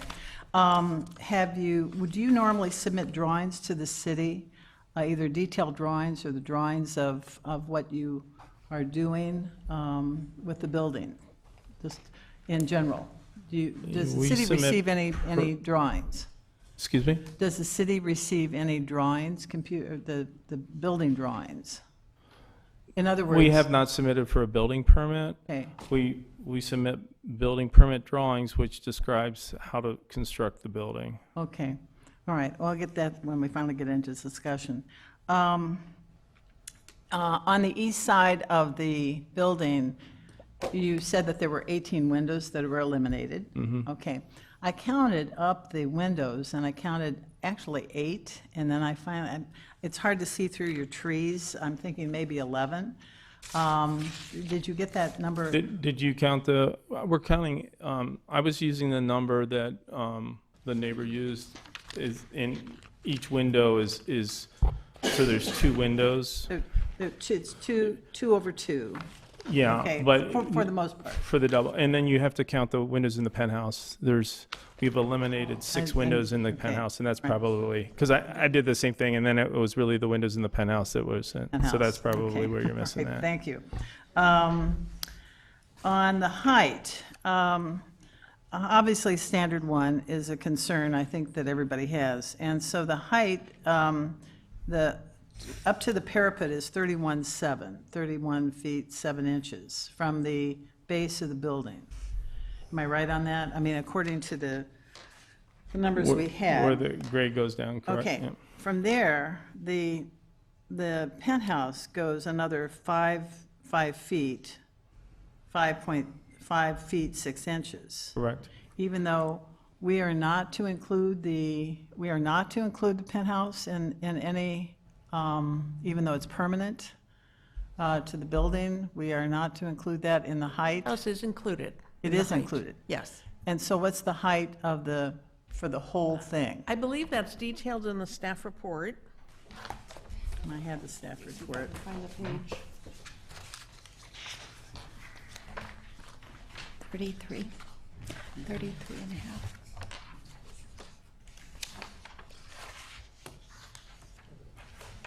Well, if you, depends on what you add. The top of page 7 speaks to the height standard. The height of the roof deck, as we calculate it, from the adjacent point of lowest grade is 24 feet 6 inches. The height at the top of the parapet above the roof deck is 28 feet. The purpose of the parapet, as noted, is to fully screen the mechanicals. And then the top of the stair enclosure is 33 feet 6 inches. Okay, I had With an allowable height of 35, correct? 35, right? Correct. Okay, and I had height on the height comparison, the streetscape image at 31.7. This is on height Westminster streetscape at 31 feet 7 inches, rather than 20. That's 24 to the deck, then you have to add that parapet height, that's what gives you the higher, so that 3'6" you add to that. Okay, maybe somebody else can kind of ask this as well. All right, okay, well, we'll move on. I know the HOA is not our concern, however, are you using the same HOA on the 2 buildings on McKinley as you would on the Westminster building? Each building has its own HOA, yeah, Okay. so they're all individual, but they have an agreement which covers the drive. Complex? It's like Crystal Point, where you have, each building has its own HOA, and then you have Lot 7, which is a whole, I'm not, Different I don't know Crystal Point, so I'm not really aware of that. Okay. But the road and the maintenance of that road and the snow plowing of the road is All one. Yeah, Okay. because they all share that. all right. I had a question about where the construction will be staged, but that's passed. I actually had the question about scale and massing. You kind of answered it in a different way, which was kind of interesting. When I think of dark buildings, I think of big buildings, big dark. When I think of something lighter color in brick, I think of it as not as looming, not as large. I mean, I know that it's difficult on paper to show a building when you have dark brick. It looks even looming on paper.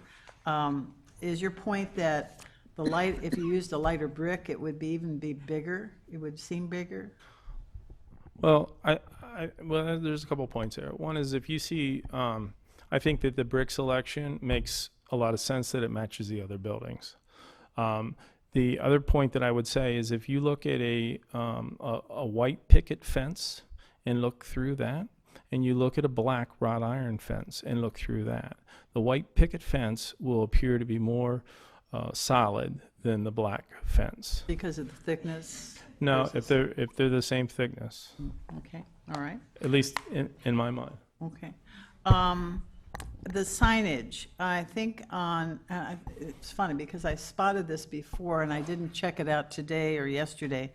I think there's signage on the entrance as you go in to the McKinley Road entrance, and it might have the 2 buildings for Phase 1 and 2, but it also has Phase 3 in a different number. Correct. 715. 715. Okay. Correct. Will that be changed? That's an interesting point, and I think we have to work with the fire department because they've been very particular about how we number the buildings and how we number the units. So they may require us to actually have a 715, 717 for each an entrance would have a different address. And so if that's the case, we really don't mandate that. It's really directed by the city and typically the fire department. Give the numbers out. So we would change that sign to add a 717 or a 713 to the 715 because those will be the 2 addresses of the entrances into the lobbies of the buildings. Oh, okay. And the cornice. My booklet here does not have the cornices in stone, or it has them in stone on the west, on the Correct. revised. I thought it had, on the west view, not, the east view, you had taken them off into brick, but west view still shows. So no cornices in the limestone? Yeah, our thought there was, as I thought I explained in the presentation, but the east side being next to the neighbors, that the cornice will be removed so that we wouldn't have that line. On the west side, because it's relationship to the other buildings, we feel like it should retain itself there. We've had it turn the corner and go around the corner, so it resolves itself in that way. I see, okay. You see all that right. makes sense to you? Okay, got it. Okay, thank you. Thanks very much. Commissioner Lopat? Well, first of all, thank you for considering all of the comments that we had last time. I'm going to particularly focus on standards 2, 10, and 11, and frankly, how the building fits. I'm going to focus again on the Westminster side. So a couple of questions. The penthouses, as you call it, have you done any sightline studies from either the sidewalk on Westminster? This is it. So that's from across the street? Correct. Or That's from across the street. so really, you're not seeing much of that penthouse at all? I know it's set back about 24 feet Correct. from that north elevation, and a bit more when you consider, well, you got the portico, which is down low. One of the things I noted on your rooftop plan, though, is that 2 of the penthouses are, in essence, 13 by 18 foot.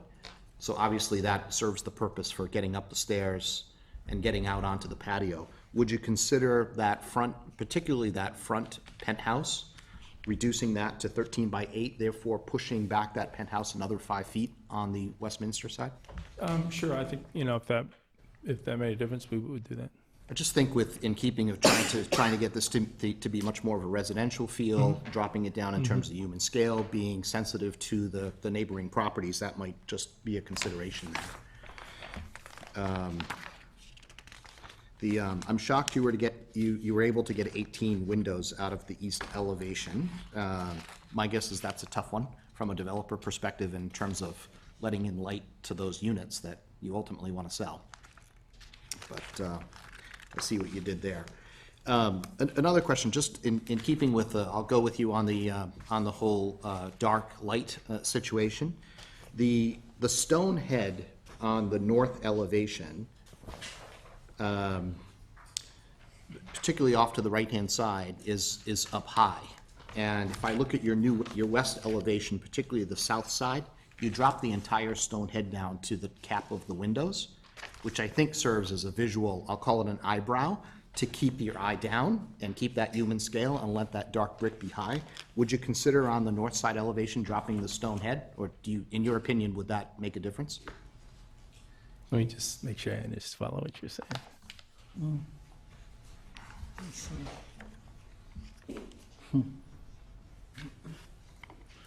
Oops. You're talking about It's the north elevation, I'm sorry. all the north, I'm sorry, the south. So I mean, it adds some visual interest having the two stone heads at different elevations. Yeah, I mean, one of the things is that this is really a language that we do on the other building too, and this step to the corners down, and so that they come around, this acts as a cap, and then this is a stone cap to the railing piece that goes around. So, you know, I think if you're saying, would it make sense to have this down Correct. at the lower level? You know, to me, I think the proportion to scale of that looks kind of peculiar in terms of having the top cap piece be this dimension being the top, and then, you know, the middle and the base. In the three-story building, we have another stone piece here, and then the base here. This one, I don't know that it would, I'm sorry, I'm putting it the old elevation, this piece. Right. You know, and this is a corner piece which matches this bookend. So these two are bookend, and then this is in the center. You know, I think from a compositional standpoint, it's probably better the way it is, but I'd be willing to study it, to look at it, to see, you know, what that looked like. Yeah, could the stone head, for example, cover the areas from where you're showing the sconces, right? So maybe it's not continuous, but I think you understand the spirit of where I'm headed with this, which is trying to get a bit more human scale, much more residential feel, being sensitive to the neighbors who are here in the audience today. Absolutely. Great. And then two other questions. The light sconces on that second floor. You know, and I understand from, you know, Kathy's comments and the city staff that all the lighting would be approved, but is there a different way to light that space without having something that's even an obscured bulb? Again, thinking about the neighbors across the street. You know, could there be lighting that actually sits at the Yeah, I mean, I think we could look at that level? and have, you know, basically footlights at the bottom to light that, so you come out and not have those sconces up there. Right, and then leave the sconces obviously at the lower, at Yeah, the and I main think entry that's a point. good Again, much suggestion. more residential Yeah, in I think scale. that, and there's a, you know, because of the limitations of the sconces and not being able to see the bulb and really put to the scale that's really appropriate, I think it might be better to have those lower. Agreed, okay. And then the last question I had is, you know, would you consider some of the landscaping at that entrance to be a bit more mature in nature when you actually get this built? I think it's going to be really, really important with everything that this neighborhood has been through, that this building looks like it's been there for a long time, and that we're not sitting there with, you know, 2-gallon plants kind of things waiting for 5 years for them to grow. So just a comment and a consideration, again, just thinking about the neighbors in terms of how to be in keeping with their concerns. Absolutely. I think if you see what we did in phase 1 and phase 2 in terms of the maturity of the trees and the treescapes, they've been in for actually the difference between the first side and the second side, which is a year difference. You know, the size of the trees are about as large as we can get. And that's a big, important part of the whole for us in terms of the people that live there, that it is mature landscape and it looks. And I think, you know, in the other two phases, you see that in terms of the streetscape. And when we walked down there last time, you saw the size of the trees, the boxwood, all the pieces. This will be a similar character and size. Right. No other questions? Commissioner Sperry, questions? Sure. So can we go back to the north elevation, the proposed north elevation? This is it. Yeah, it was the one from the streetscape where Commissioner LaMontagne was talking about the sight line with the penthouse. Oh, the perspective? Okay.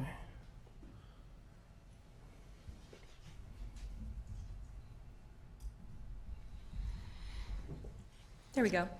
Okay, great. So first and foremost, are these patios on the front facade? These will be patios on either side, hidden behind the U's, yes. Okay, and just above the new front door that you've put in, are those patios as well? That would be a patio for the second level, yes. Okay, and I'm just curious, because in looking at phase 1 and 2 right now, there's grills out there, there's sunbrellas, there's lawn furniture. Are you thinking of the same thing in this case?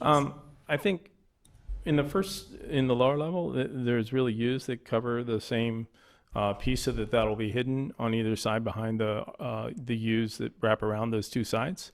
On the second level, they have a full rooftop space up there so that they're really, we could make a requirement that they wouldn't be allowed to have a grill on there. I think, the 333 building has patio furniture out there. I think would make sense that someone has a pair of chairs out there and is actually usable space. And they have planters out there, then they have plants in them. I think that would probably visually be an enhancement. It's quite narrow up there. Yeah, though, I it's think. really narrow. It's pretty limited in terms of the amount of space. And I think that, we're really, on the second floor units, their main outdoor space is on the roof.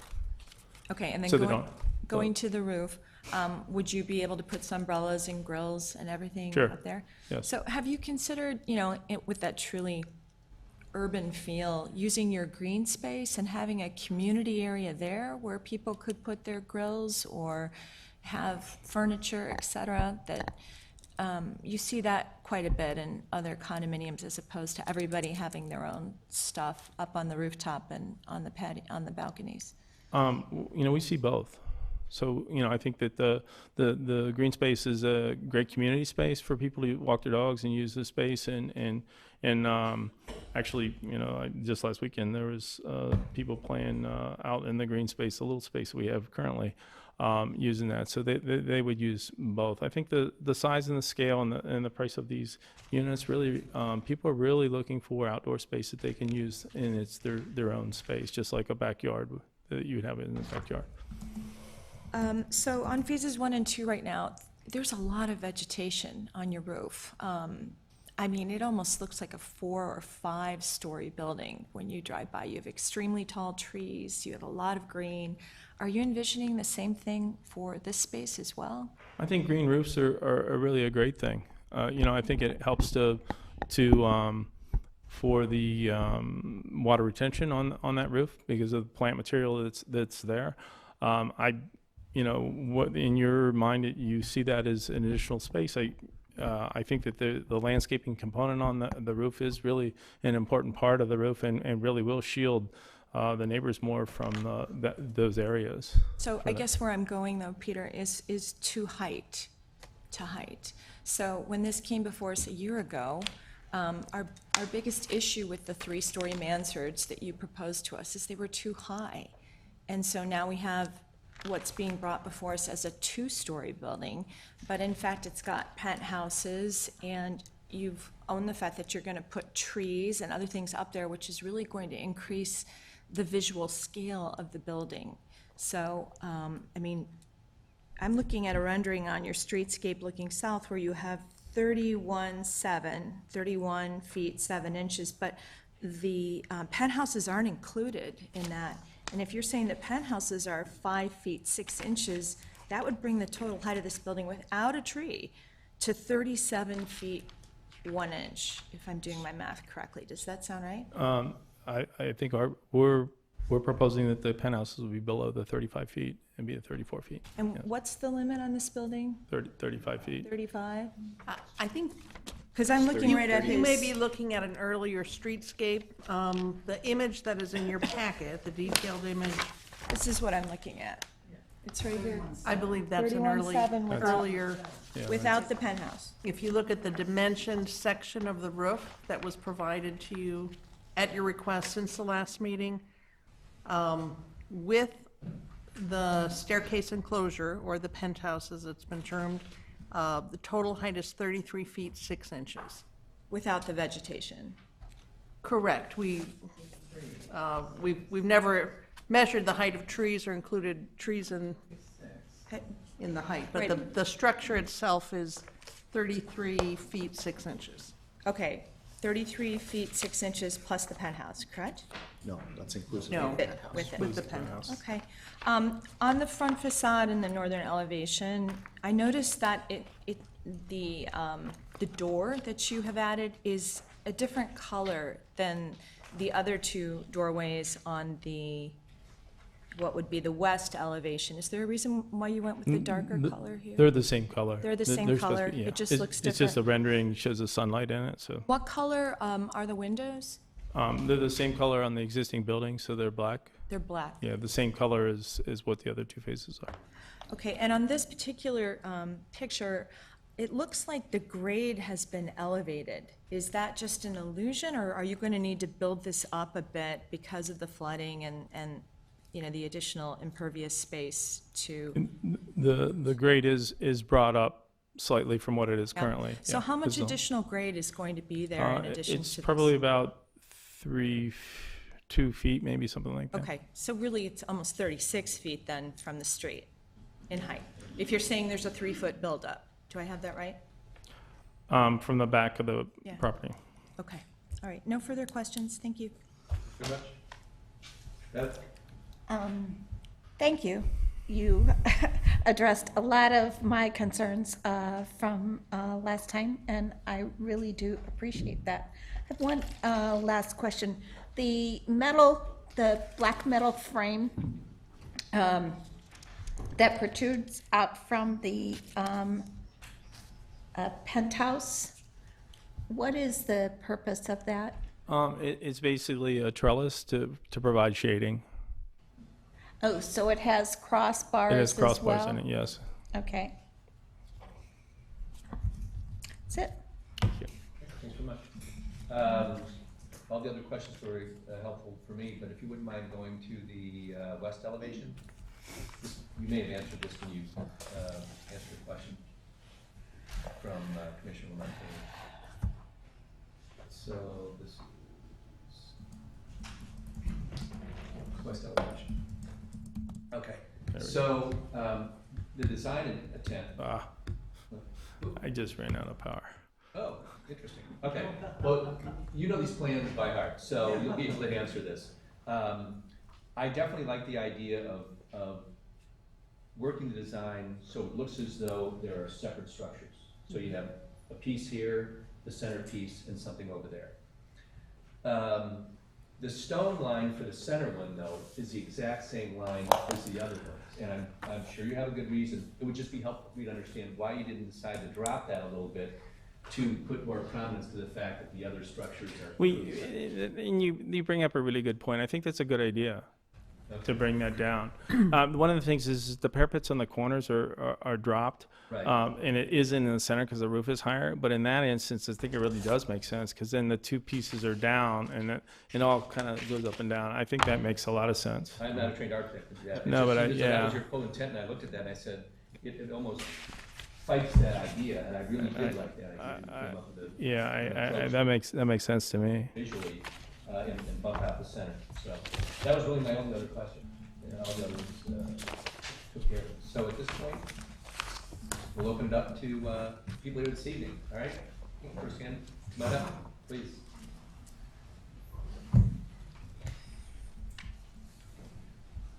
Hi, my name is Regina Lind. I live at 338 East Maybe pull that Westminster. down. Be comfortable. There you Yeah. go. Thank you. I don't have to stand on my tiptoes. In full disclosure, I was the woman who approached the commissioner on the street the other day. I think I scared him a little bit. I didn't want him to come to my house. I wanted him to come to my porch, which I think is different. But anyway, he was very, professional and refused my offer. The reason I wanted him to come, well, I'll explain that in a minute, but I just want to clarify something with Peter, if I may. Is that all right? You mentioned 22% of is that the neighborhood? 22% are people actually live in homes there, in their own homes that they've built or they've, lived in? What is it? That's Yeah. the linear footage of the frontage in front Westminster versus the side street and then the left. Westminster, yeah. Okay, so I'm part of that 22%, and that home was built in 1907, and it was built by the Fitzgerald family, who were plumbers in Lake Forest, and simple people, and they built a simple home, and we bought it, and my husband is an architect, and he spent 8 years renovating that home. He took it from stucco to shingle, and I think did a very good job, but there were a lot of blood, sweat, and tears because he did a lot of the work and a lot of money. So I know that the commissioners always, and the city always appreciates how much time and money the developers and the architect are putting toward this, but we are too. And we've been there a long, long time, and we've put a lot of blood, sweat, and tears into that, and I just want to make sure that you understand that, because that's very important. The other thing I wanted to ask Peter was, when you showed the picture of the north elevation, if you look at that from that side of the street, it might be very different from looking at it from our porch, which is why I invited you to come to my porch. I wasn't serving lemonade or anything, but I wanted you to get a feeling for what that might look like. Mm-hmm. And basically, that's all I have to say. Thank you. Thank you very much.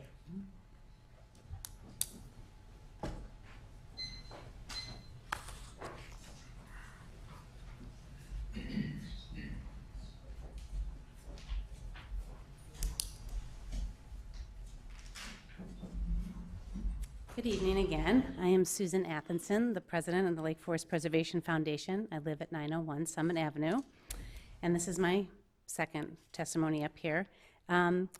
So the foundation is here tonight to present our opinion on the appropriateness of the proposed condo building at 361 Westminster, also known as Phase 3 of the McKinley Road development. The City of Lake Forest Historic Preservation Ordinance specifically discusses the need for new construction to be visually compatible with properties, structures, sites, public ways, objects, and places to which it is visually related. We understand this has been an emotional issue on all sides for many years. Tonight, we are here to focus on and review the facts of the project and evaluate them by the standards of the City of Lake Forest Historic Preservation Ordinance. We submitted our comments and our opinions to the commission this afternoon, so once again, I'm going to read them in case you didn't get a chance to. The role of the Lake Forest Preservation Foundation is to protect the historic visual character of Lake Forest. We hope that the petitioner will consider our comments as an effort to maintain and enrich our community while achieving their desired results. The foundation appreciates the willingness of the petitioner to consider our suggestions from last month's HPC meeting to address several issues of compatibility to the historic Westminster neighborhood with their proposed third condo building. There remain a few areas of concern we ask the petitioner to consider. First one, height, standard 1. The petitioner specifies the proposed building will be 2 stories in height. However, with the addition of outdoor living space and 3 9-foot-tall enclosed structures on the roof, the building will visually be 3 stories high. This seems incompatible with the 2 and 2.5-story surrounding single-family homes. The transition from a 3-story condo building to the residential homes to the east begins with a 2.5-story single-family home at 351 Westminster. If the proposed condo building has rooftop living space, it will disrupt this transition down to the residential homes, impose on the neighbor's privacy, and change the character of this quiet residential block. The petitioner could reduce the proposed height of the building by eliminating the 3rd floor outdoor living space or changing the style on the roof. Scale and mass, which is standard 10. We appreciate that the petitioner made several design modifications to reduce the appearance of mass. This is a solid, massive, rectangular brick building that will dominate the smaller, lighter, more traditionally detailed residential homes on the block. We feel it will be visually incompatible next to the historic single-family homes and will alter the residential streetscape and character of the historic Westminster neighborhood. The petitioner could continue to work on mitigating the appearance of mass. Style, standard 14. We appreciate that the petitioner did change the previous proposed screen porch on the north side to the Westminster-facing entrance, which is more compatible to the Westminster homes. However, this building will be on Westminster, not McKinley Road, and should relate visually to the single-family historic homes on Westminster. The proposed style relates to the two condo buildings built on McKinley, but it is incompatible with the residential streetscape and character of Westminster. The proposed style could be further refined to include more compatible, delicate, and traditional residential features of the surrounding home. Thank you for your consideration. Okay, thanks very much. Anyone else? Please. I brought visual cues but no tape measure today. So I'm going to pass a couple things out so you can see pictures, if you can hand those down, sorry. Oh, I'm should gonna do we- the pass in hand. Oh, a whole chunk, each one, okay. Yeah. Got it. Okay, here's another one. Consider it. Here we go. Sorry. It's okay. Kind of like birthday cake. Yeah, exactly. We'll just keep passing it down. And so what you're seeing is a couple things. You're seeing Oh, a okay. view during the winter time when there's no trees. You're seeing a view from my property of the existing building where there are trees. And obviously, the newer building will be closer as I walk across. Okay.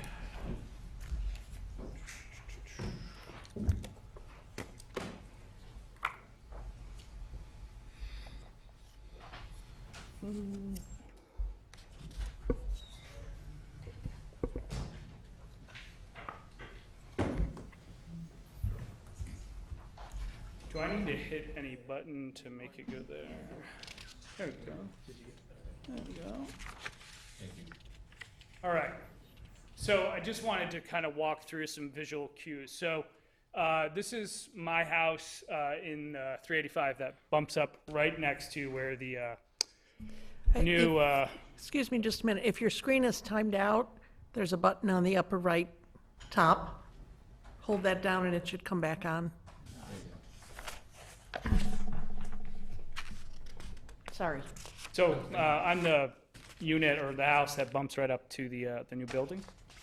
So this is the anticipated view. I mean, so what I did is I went over to the church and we just sort of took a view, and this is kind of be the sort of baseline for the presentation. So this is building number 2. Obviously, the difference from building number 2 is this is 4 stories, 3 physical, and then the roof. So kind of a similar look and feel to this for what my property is going to look into.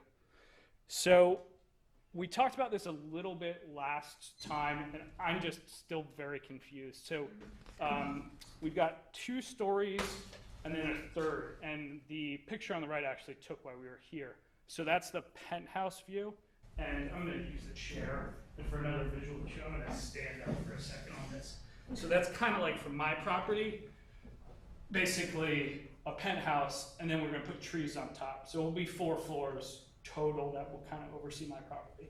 And they're on a hill, and they're going to do grading. So it'll be very much a look onto my property and to my daughter's room. So that's going to be fantastic. And really the penthouse is the concern, right? This is a historic district. There are no other flat roofs, and they're adding a penthouse on top onto my property. They're looking over. The next thing, we sort of talked about the setbacks here. I know they are going to be setbacks, but you're going to have music, you're going to have folks up there, you're going to have parties. This is going to have lights, grills. I don't know, right? We're going to add shrubs. I agree the shrubs look great. It's going to be 4 floors of shrubs. The next thing is, this is kind of the view from my property. So what we did is we stepped away 75 feet. So my property is 60 feet from my house to the fence, and then another 15 from the fence to the property. So this is about what I'm going to see in the historic district next to my property. Yeah, it might be a little different, obviously, because we're adding one less floor. Next thing. This is a view, I wasn't sure, because I know we talked about a lot of windows, not so many windows, so what I want to do is just show a view of like, if there were fewer windows but more brick, what it could look like. I don't know, you know, I'm not sure, you know. Then this will be the view that they will see. I know my fence is old and broken, but this is how close the building will be to my property line. I didn't bring my tape measure, but man, 15 feet is pretty close. Pretty tight. The other thing, water drainage. I would suggest you guys go take a look. They've put a nice like 1.5 to 2 foot V. My backyard's pretty wet all the time. I think a lot of cement. I'm not an engineer, but I'm definitely getting more and more concerned about drainage. It could impact our backyard. I don't know. And then I think this is kind of what I'm thinking my property's gonna look like. So I'm the bottom left blue. So we've got the red, which will be the building. I know I didn't do proportional. And then the question mark of, am I gonna get a house in front of me or not? I don't know, but this is what I'm thinking that I'm gonna be looking at is just brick for the next little bit. And then sort of the last thing, if you look around, right, so these are just all the houses that are in the neighborhood. I think the common theme you'd see is they all have pointed roofs, look like homes, and they're in the historic district. The one in the middle doesn't. You know, I think, look, the building is likely going to be there. I think the third floor is a bit excessive for a historic district. Love to see, you know, the building kind of come down a little bit in size and look more part of the rest of the homes in the neighborhood. Thank you for your time. Thank you. Anyone else?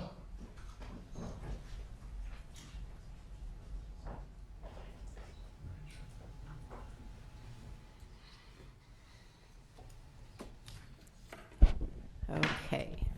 Can you hear me? Yes, thank you. My name is Maggie Coleman. My husband and I have lived at 461 East Westminster since 1998. He is the third generation of his family to call Lake Forest home. 2 of our 4 children are raising families and paying taxes in Lake Forest, and they are watching as the rules for thoughtful, appropriate development are being rewritten on the fly without regard for preservation ordinances and a zoning code meant to protect the character of Lake Forest. I have been writing city staff, aldermen, the mayor, city council members, the Lake Forest Preservation Foundation, friends and neighbors since November 2019 when I was first notified that Phase 3 plans were on the table. Fellow neighbors and dedicated preservationists have spent far more time, energy, and resources in the effort to preserve the integrity of this transitional site. I had hoped that a much, much smaller Phase 3 would be built as the McKinley development moved east, while the developer and the city used the 2-story design as a nod to transitioning into the residential neighborhood. The building still holds the same number of units and has now crept even closer to our homes. The 2-story design does not overcome the incompatibility of the project. The building mass and footprint have grown to proportions that make it entirely incompatible with the neighborhood to the east, and the building is indeed aesthetically part of the East Side neighborhood, not the McKinley Road corridor. I've attended the Plan Commission Zoom meetings and the City Council meeting. I recently attended the HPC's first in-person public meeting on the issue. I have toured the site with the developers, neighbors, and residents of Buildings 1 and 2, and I drive or walk by the existing development at least 8 times a day. I've heard loud and clear that the city has endorsed that a condo building will be erected on this narrow strip of land, but the council never mandated a 27,000 square foot building with a 224-foot east facade fronted by a 7-foot tall stockade fence just 15 feet from the neighbor to the east. I am here to voice my opposition to this plan once again. We who live along Westminster are doing our best to preserve the character of East Lake Forest by standing behind the city's existing historic preservation ordinances and zoning codes, even as the city council countermanded them. The issue is the compatibility of this building within the East Lake Forest Historic Preservation District of single-family houses. On page 3 of the staff report, there are 8 standards HPC asked to have addressed and several other points where additional materials were requested. Of the 8 standards, I count just one that I feel has been fully addressed. Number 11, directional expression of the front elevation. The overall design continues to be incompatible with HPC standards. When viewed from the east, it is a massively oversized institutional barracks of a building. There is nothing about it that speaks to the aesthetics of its single-family neighbors. The size, massing, and height are inappropriate for a building that claims to be a transition. The ratio of green space to the building and the surrounding impervious surfaces are not compatible with the houses and yards in the entire East Lake Forest District. In addition, the developer has failed to provide a plan for new construction on the Donovan property, which leaves it a mystery. Hopefully, your caveats tonight will take care of it. Will it be a single-family residence, or could it be a duplex? That site is over a half an acre, so maybe another condo building is in the works. It is not the job of Lake Forest residents to guarantee the developer or the city the profit or tax revenue it seeks by permitting incompatible condo development in the historic district.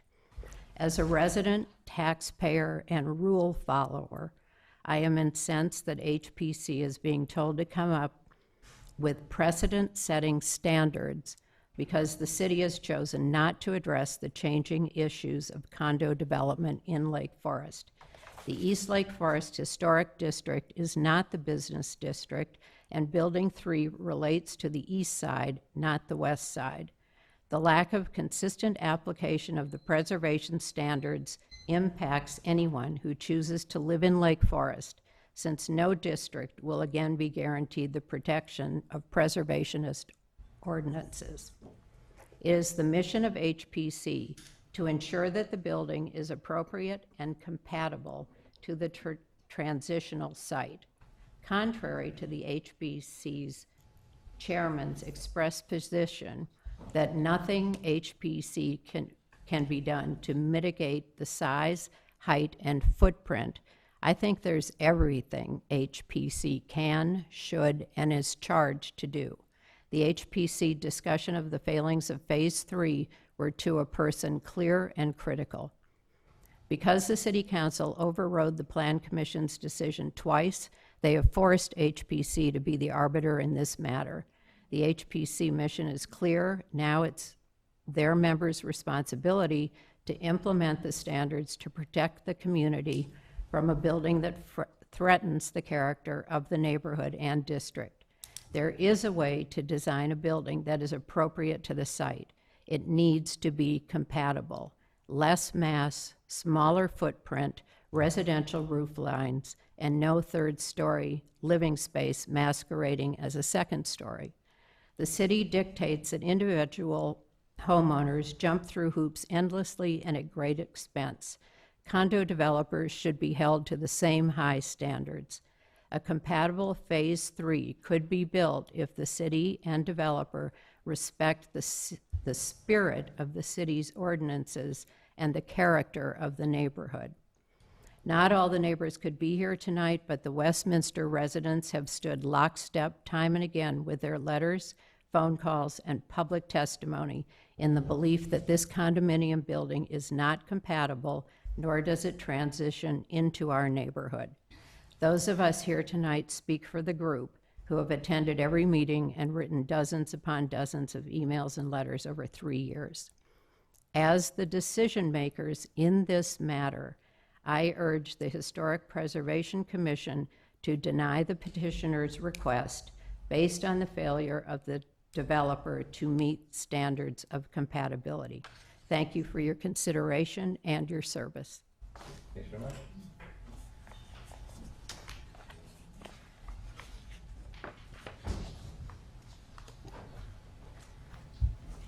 I'm the AD guy.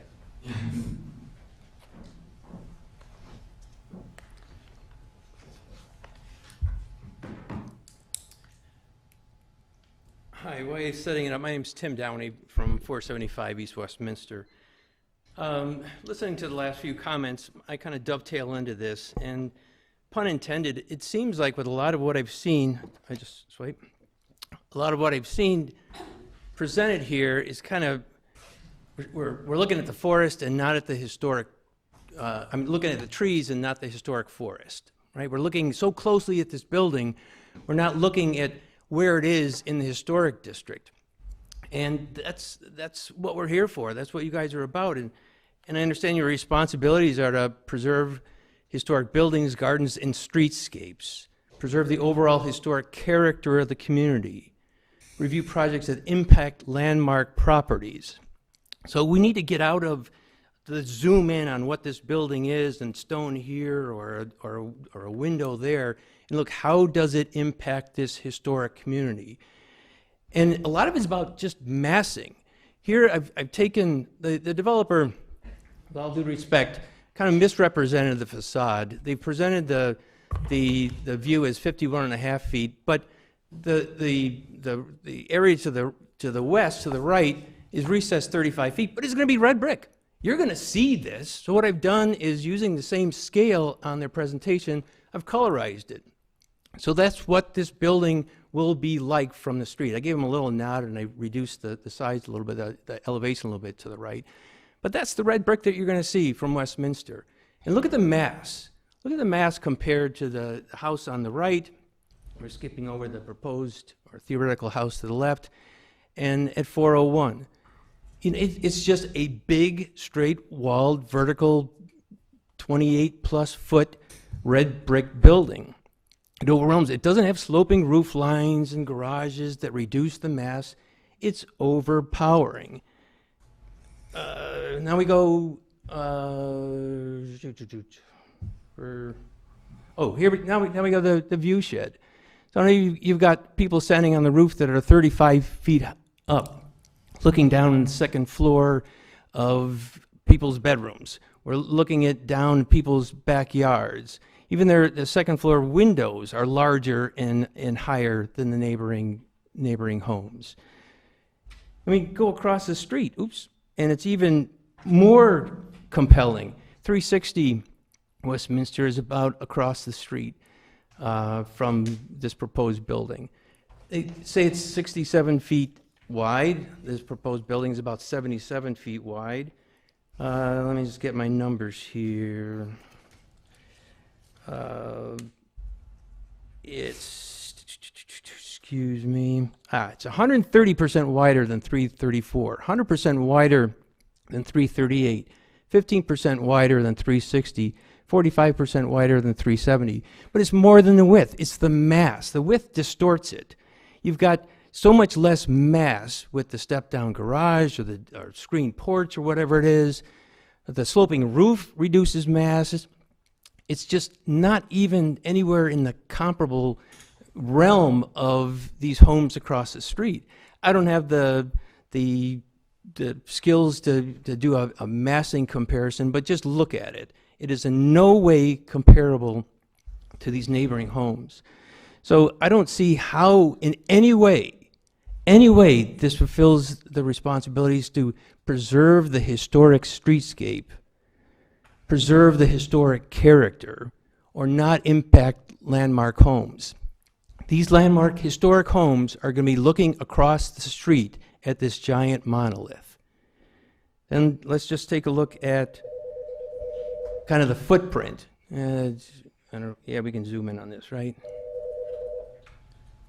So it's about 12 to 13,000 square foot footprint as far as I can tell. Every one of the homes, the neighboring homes that are impacted by this could fit within that footprint. Let's not kid ourselves on the scope, the mass of this overall building and how it's going to overwhelm these neighboring historic properties. And let's look at view shed. Here's the developer's rendering of the eastern side of the building. This is what people are going to see driving down Westminster every day. They're going to see the side of this giant 30-plus foot brick building.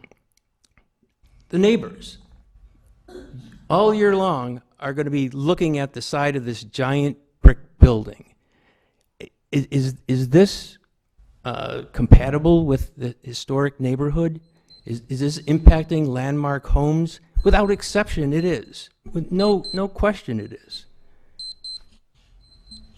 Here, this is going to be tough to see, so I'll zoom in a little bit. I took the developer's rendering, again, expanded about the 77-foot width of what it will look like from the street. I also put it next to one of their existing buildings, just it'll be in similar design.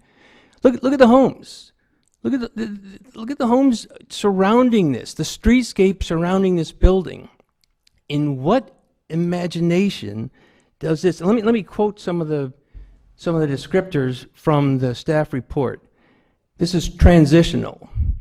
So let me point out how this is transitional. The facades reflect a residential scale. Okay, pointed out. The facade is not dissimilar. This was in the report. The facade is not dissimilar to some of the single-family homes. In what way is it similar? Name one that it's similar. It responds to the buildings to the north and east. Responds by spitting in their eye. There's no relationship to these neighborhood homes. And then I zoom in a little bit on this, so it's a little bit closer so you can see more of these buildings. How does this relate? How does this, going back to your tasks and responsibilities, how does this preserve the streetscape?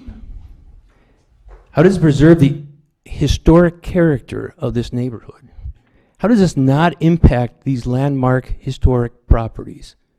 It clearly does, without exception. I don't see any way that you can make an argument not.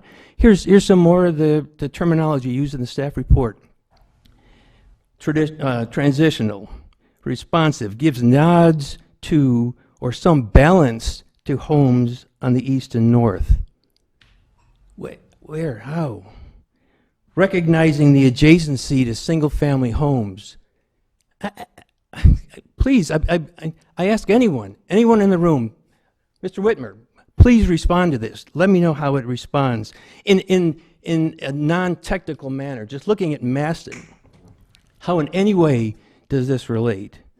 And employing single-story elements. Again, that's in the staff report. I don't see it.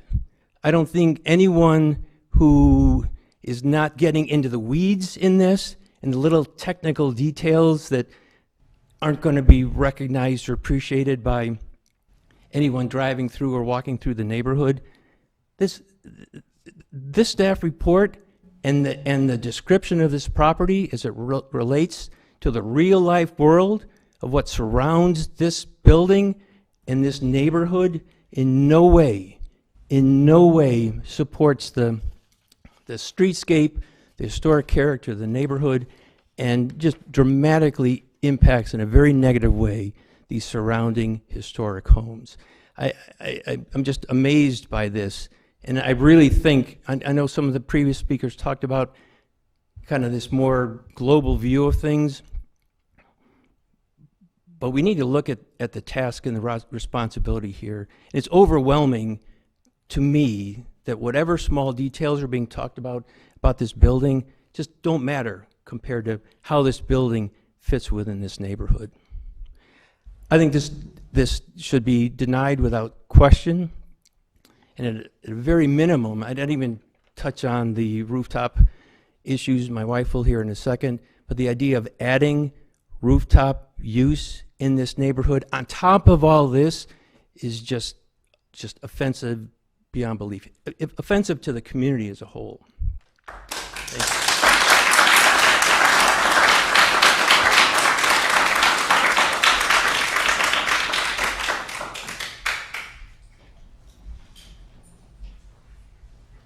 Good evening, everybody. My name is Bud Angelis.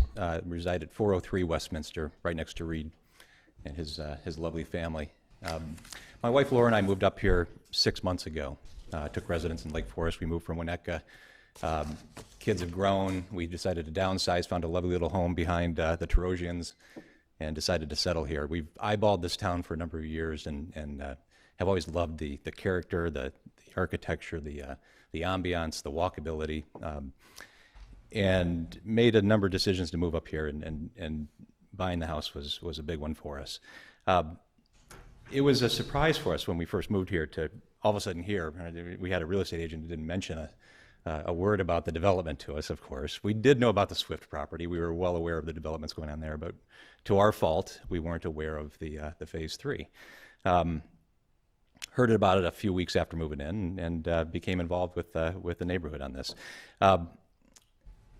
Most of you sitting here likely live in a single-family home like we do, right? I'm assuming most of you do, some might not. And I want you to, put yourself in our shoes for a second here. The ability to realize the shock that you might have when you have a neighbor's house that's suddenly going to be rezoned into not a single-family property, but to a multifamily property that's going to comprise some 26,000 square feet.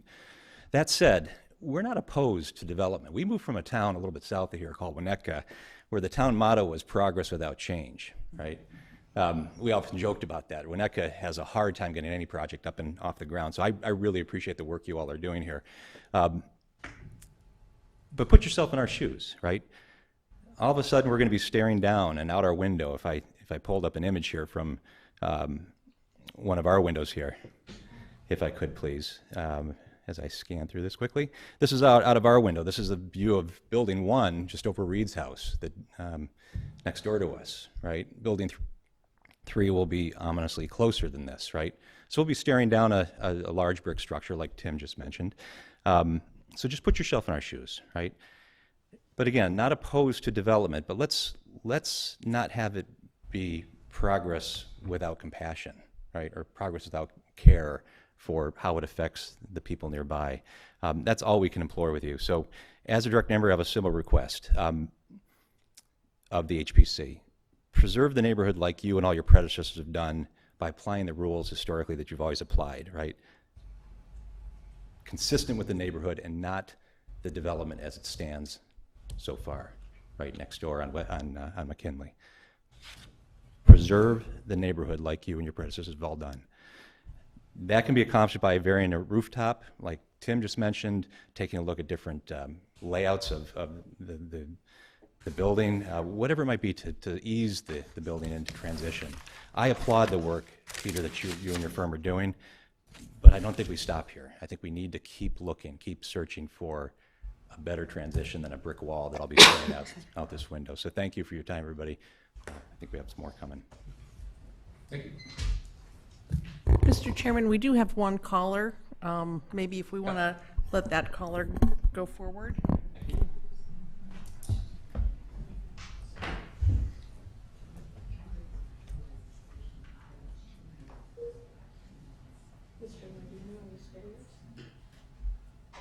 Hold on just a moment, I'm going to put you through. Mr. Lardino, you're on with the commission. Please name and address. Hello, good evening, everybody. My name is Mike Lardino, and my wife, children, and I live at 351 East Westminster. We live in the transitional home, the Victorian home at 351. And first of all, I'd just like to say thanks to everybody else for coming and making their comments this evening. The commission, Mr. Whitmer, everybody for all the work they're doing. I think everybody at the end wants to make progress and have positive progress. I'm just not convinced that what we have presented is that. I call our home the traditional Victorian transitional home, and everybody really knows that it is. Our home is the first one that leads down to the east, to the other single-family homes and residential area. And the condos that are being proposed here are two-story only in name, let's be honest. And now I hear that the grade's going to be raised as well, which is going to add additional height to it. So it just seems that we're going to be looking at neighbors, looking up at our new neighbors in the condominiums that will be 25 feet or so or less to the east of us. The quality of life that my family, my children, my wife, and myself will be nothing but negatively impacted. Everybody knows that. The aesthetics of our home being boxed in on condominiums on all sides, the quality of life, the light that will be coming without question from the new buildings, the noise, like I mentioned, the neighbors looking in, property value, without question, I don't think there's much of a doubt that will be negatively affected. People who say otherwise, I just don't think for our home in particular is the only thing I can reference. But for people who say that our home would not be negatively impacted, I just think are kidding themselves.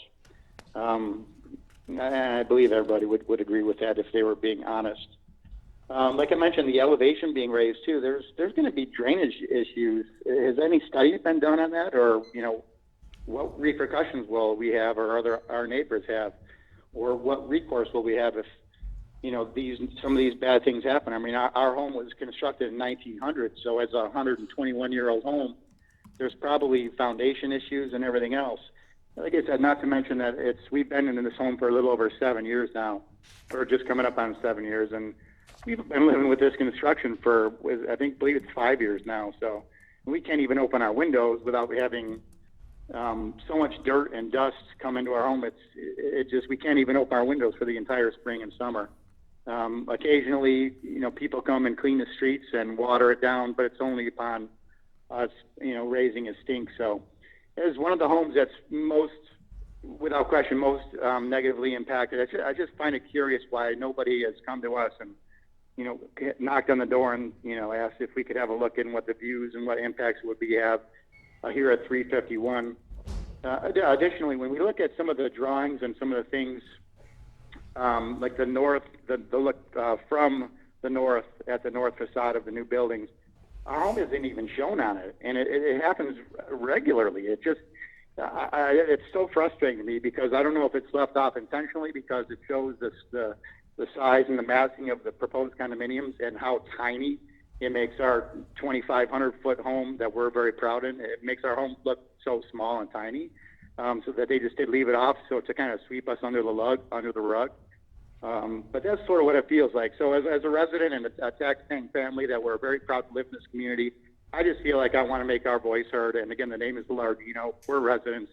We're your neighbors. Please consider our thoughts in our home as well. Thank you. Thank you. Very much.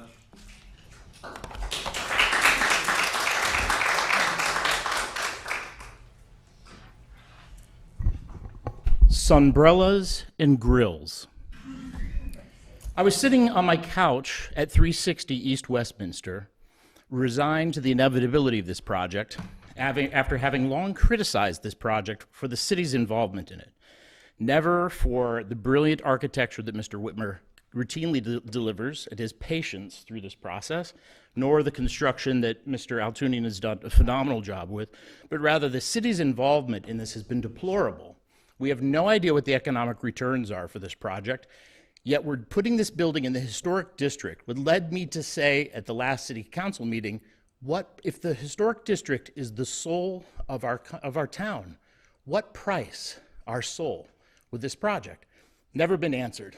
But sitting there, resigned again to the inevitability, I heard, I'm going to attribute this to Mrs. Sperry, sunbrellas and grills. We have now heard the Historic Preservation Committee inquire of the presenters whether we would have sunbrellas and grills on the deck in the historic district of Lake Forest, across the street.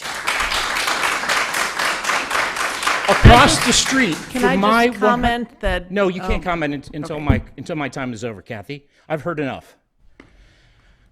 My 145-year-old home, for which the subdivision is named, the owners would be turning over their graves to think, Mrs. Berry, that as you drive down my street, you will see sunbrellas and grills on this monstrosity.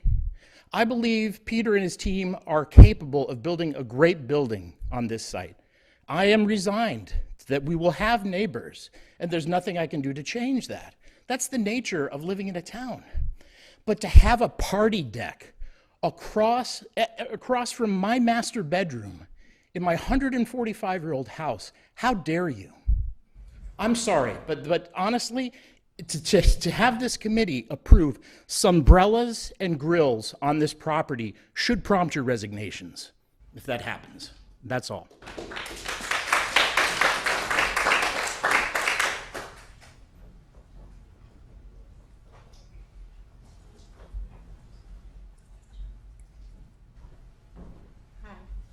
Bear with me, I've never done the tech part of this, so it could go wonky. You got me? Could you identify yourself for us? I really can. My name is Sally Downey, and I live at 475 East Westminster. Thank you for the opportunity to speak tonight. At last month's meeting, I attended the walkabout, where we toured only within the development boundaries to see what has been built and what is proposed to be built. I asked a question of staff about what was on the rooftops, since I was looking straight up and all I could see were the tops of trees.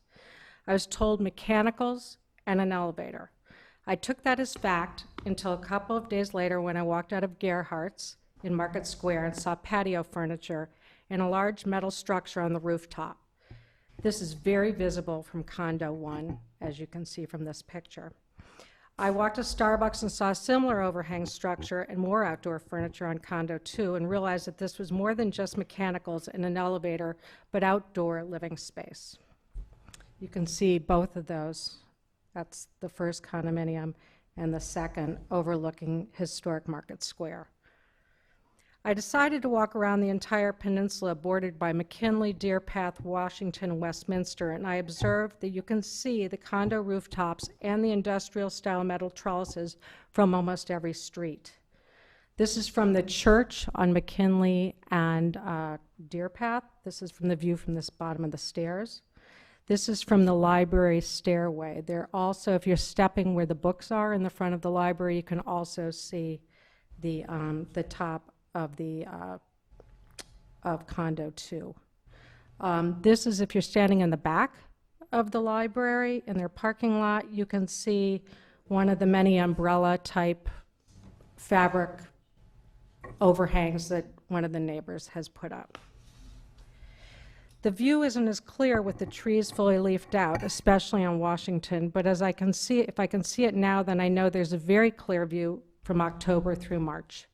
I'd heard neighbors talk about hearing music and people's voices projecting from the roof and there being activity and lights last Thanksgiving at night, but we were all under the impression it wasn't living space. I looked online to see what could possibly be on those rooftops and found on the developer's own website structures that appeared to be much larger than an accommodation for an elevator or stairway. That would be on condominium 1 in the winter with 333 behind it. These are the two condominiums where you can see the structures, 1 and 2 on the first one and 1 on the second one. Sorry. Oh God, now I'm on the bud. Okay. All right. The developers call these penthouses or spaces to accommodate stairs. However, the windows and doors make it appear to be more of a room or what I would consider a livable space. In the dead of winter, this may not be an issue, but in the fall, spring, and summer, outdoor space is a premium, and so we have images to share with you as to how the rooftops are currently being used on the first two condominiums.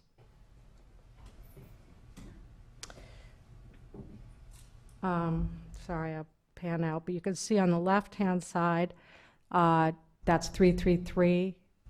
And in the middle, you can see condo 1 with some green space on either side. And this is what you can see from Market Square, the shaded area. Then this is also in condo 1. Once again, we're looking at it kind of from the south or up above.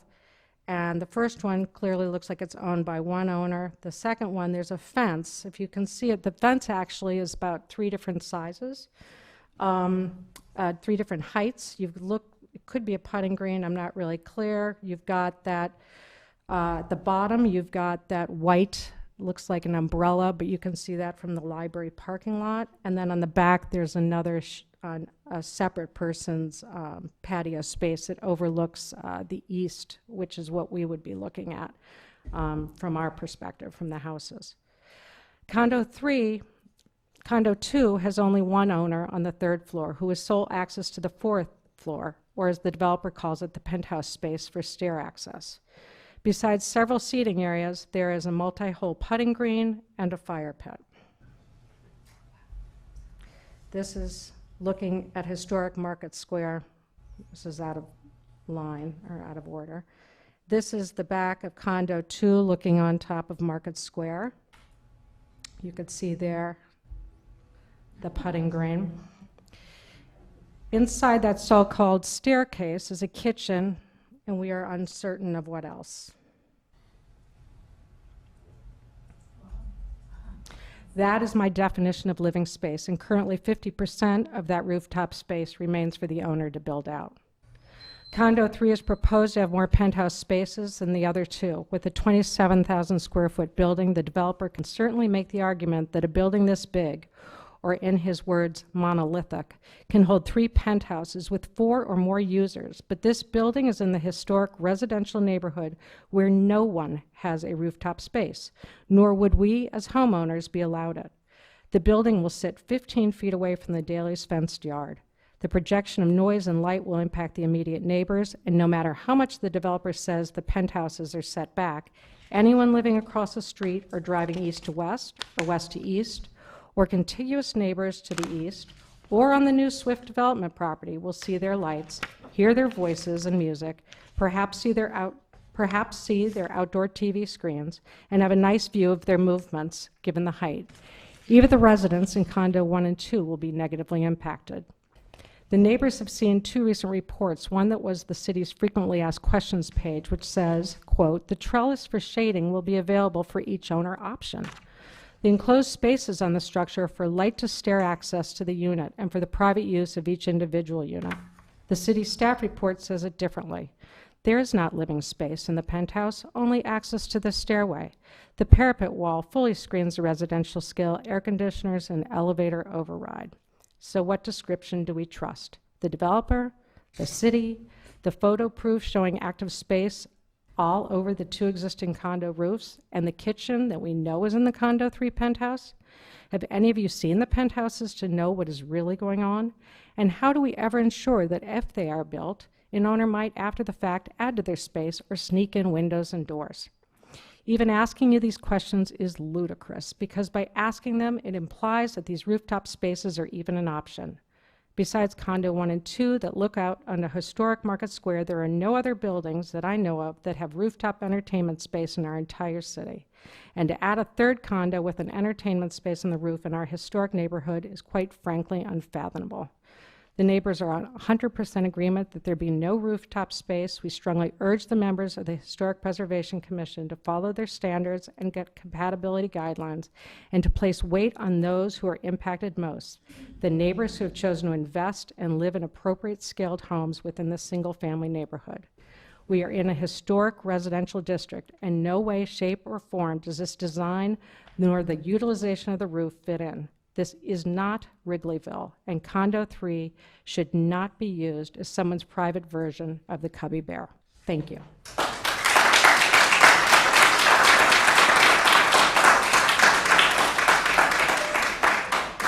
Here are additional pictures for all of you. Thank you.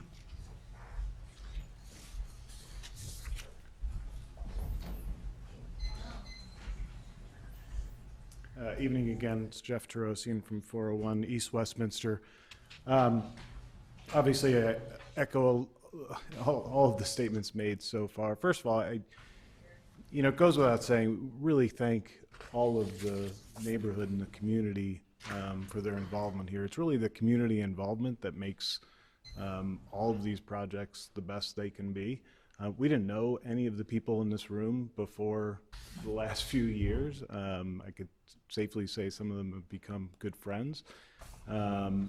But their commitment to this town and preservation is really, really impressive. I mean, Mr. Lardino calling in, his mother-in-law just died on Friday in Ireland, and he traveled there with his wife to be with family, and he called in because he cares.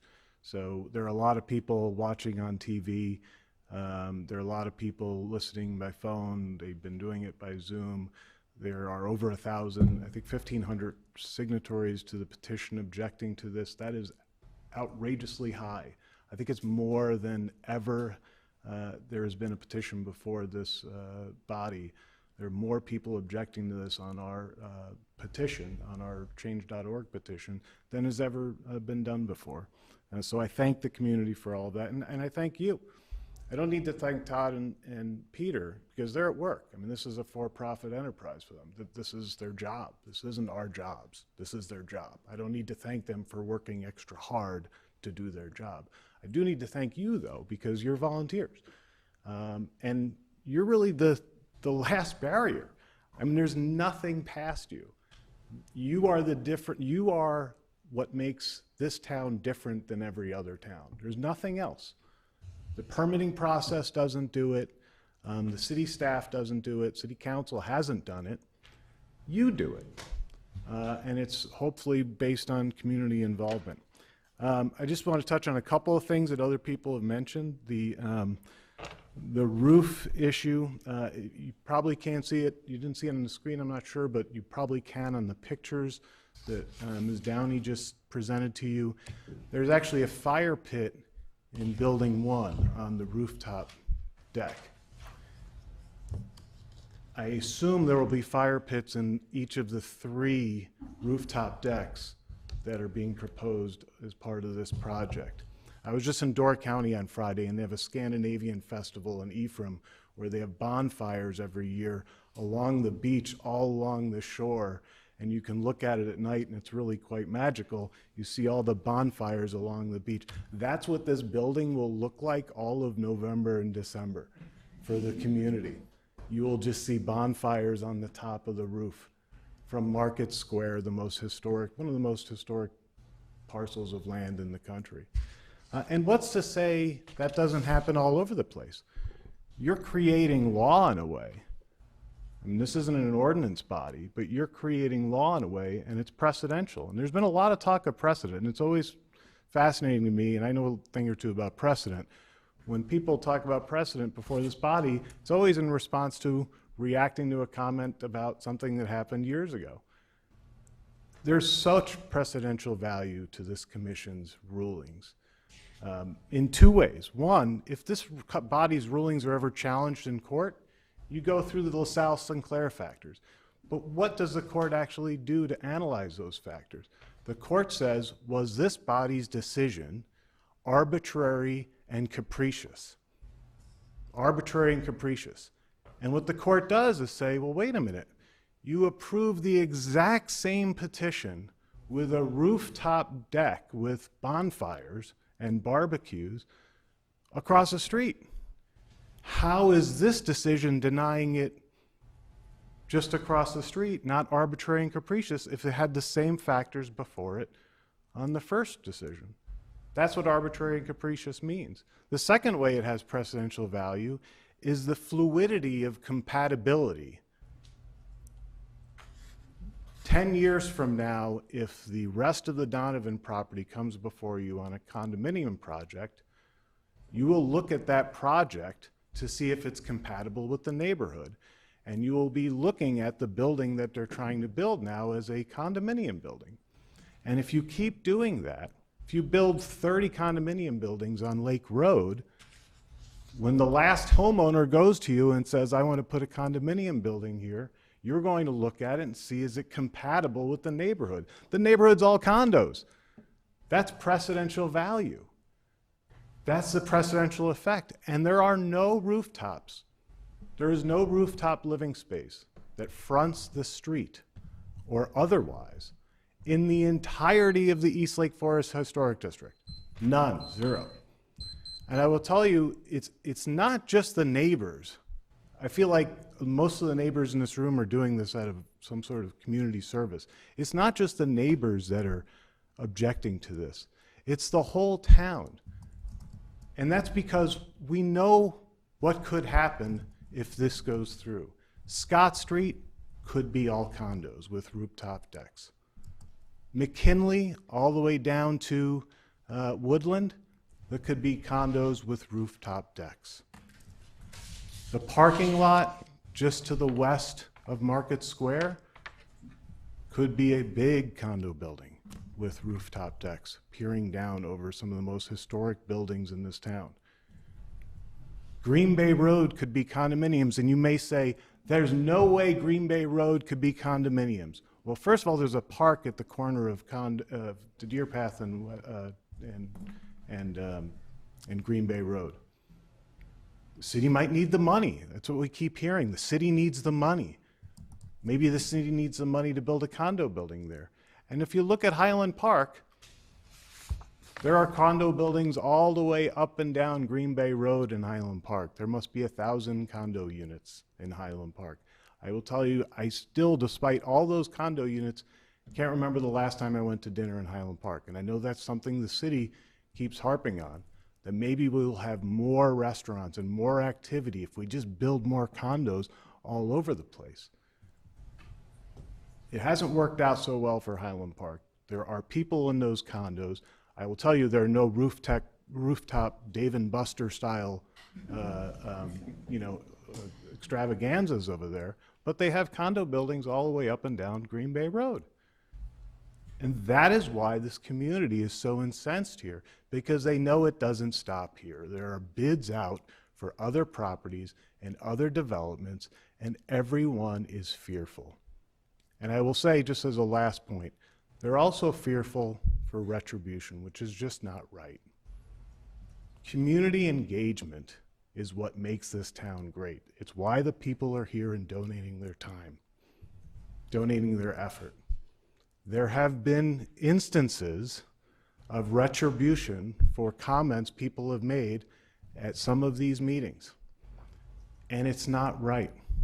What I am doing right now is the most fundamental act of what being American is. I am standing in front of a government body speaking truth to power, and I should be allowed to do that without retribution or fear of retribution. And there have been comments that you shouldn't be engaging the public, and there have been actions taken about people who have spoken prior. That's not right.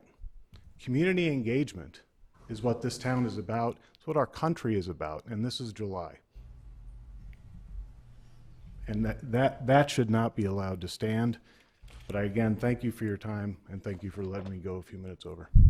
Thank you.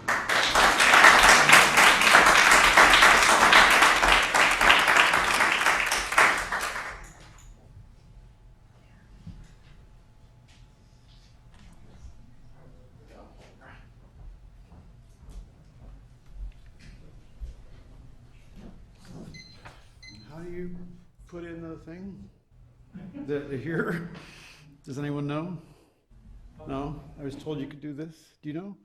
You could put a drive in? I don't know that. Oh, wait, I've got a little connector. Is that what I need? All right. I was told it was easy. Anyway, I'm James Sharon from 66 Atteridge Road. I flew here tonight to support my friends. And because all I've heard for weeks and months is pain, financial pain, emotional pain, Tonight, finally, we're hearing anger. It should be. This is ludicrous. This building does not belong in this neighborhood. It's massive. It's 224 feet long. It's 37 feet tall. It looks like a factory. It's inappropriate. We have to be honest. We keep dancing around the thing or the window or the light or the... I've been shocked. I didn't speak last time because I was in such shock. I couldn't think of what to say because everyone was dancing around little bits. The rooftop thing is outrageous. It's true. There are going to be uplights. These are people with money. They will plant birch trees. They will grow bigger. There will be fires. There will be pergolas, which will be seen differently than the perspectives that you're showing. It does not belong in the historic district in the Westminster Gateway. Westminster and Deer Path are the gateway to our historic district. Those two roads are it. We've heard Art say 100 times with all the great houses. Within those roads that go all the way to like the church. That's our core. Those are our great houses. So this is the first time we're going to put an apartment building that far east, and it's a colossus. It's not a townhouse. It's not a cluster of townhouses. It's not attached townhouses with roofs, which we could do. I actually have pictures I was going to show you of how easy it would be to do, to come up with something. Maybe it wouldn't fit the developer's business model of square footage and needs to have, especially when people are living on one floor today, unlike Crystal Point that I think has 8.5-foot ceilings or 9. This is today, so these probably have 10-foot ceilings. So 2 floors in name only are tall. You know, if these were townhouses of some kind all attached as a condominium building, they would have 10 on the first floor, 8 on the second floor, or whatever it would be. And then there could be within roofs. There are solutions to this. This could be some kind of, we have Shaw's precedents, this is what I was going to try to show you, which are actually happening all over the UK where they invented the garden suburb, of very easy, simple buildings with roofs like that that could be in natural stucco, which would complement the brick and limestone, and then faced with the exact same red brick. There are houses all over town of stucco with red brick trim. Easy transition from the wonderful man calling from Ireland with his little house. That was the point of keeping his little house. I mean, we made one crime. I don't know whether it was you all or how it happened, but we tore down a Second Empire brick coach house, the only one in Lake Forest, in the historic district of the most famous family who created Lake Forest, the Quinlan. The house was there. We actually had context. The house was still there. It's only missing one part of its Second Empire-ness because the Southworths haven't added the roof back. You know, I can't believe they're all still there. They're going to ask to make their house a condominium. Why wouldn't they? I mean, who's going to want to live there? So you had it. We made this mistake. We tore down the coach house. I'm sorry it happened. There's no reason for it. It could have been boarded up, preserved, researched. We could have raised money for it. There's anything we could have done other than to let it be torn down. That happened. Now it's on us to find a way to do more than that. Just say, well, it's torn down, we can't help it. I don't know, it's a runaway train. The developer has so much power. We have to do what he wants. No, we don't. It's our town. It's our historic district. We own it. It's what we want. It's what the Tirosians are spending a fortune on their house. Tim and Sally, who are left, did an outrageous thing. They rebuilt a Stanley Anderson house on their property. Did they ever think it would be near a giant 224-foot long factory?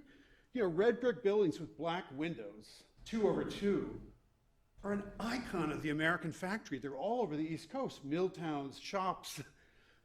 They're popular right now in what's called the farmhouse, white buildings with black windows, but there are very few red brick buildings in Lake Forest with black windows, houses anyway.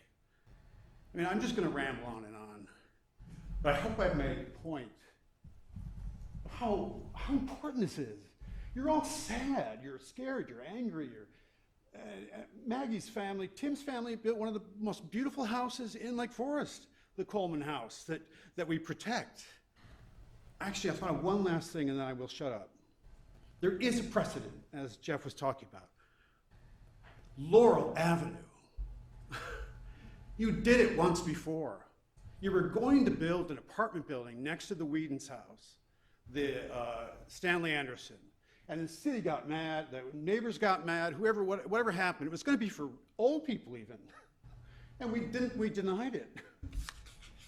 And so now it went apartment, clustered townhouses at 40, that whole group on Laurel, and then comes the Stanley Anderson.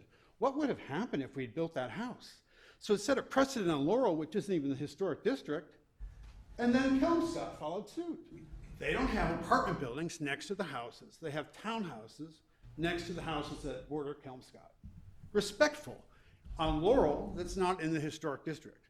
Why can't we treat the branding of our community, the gateway between Deer Path and Westminster, this icon with this amazing cultural anchor of the Lake Forest Library, the surrounding, don't we care at all?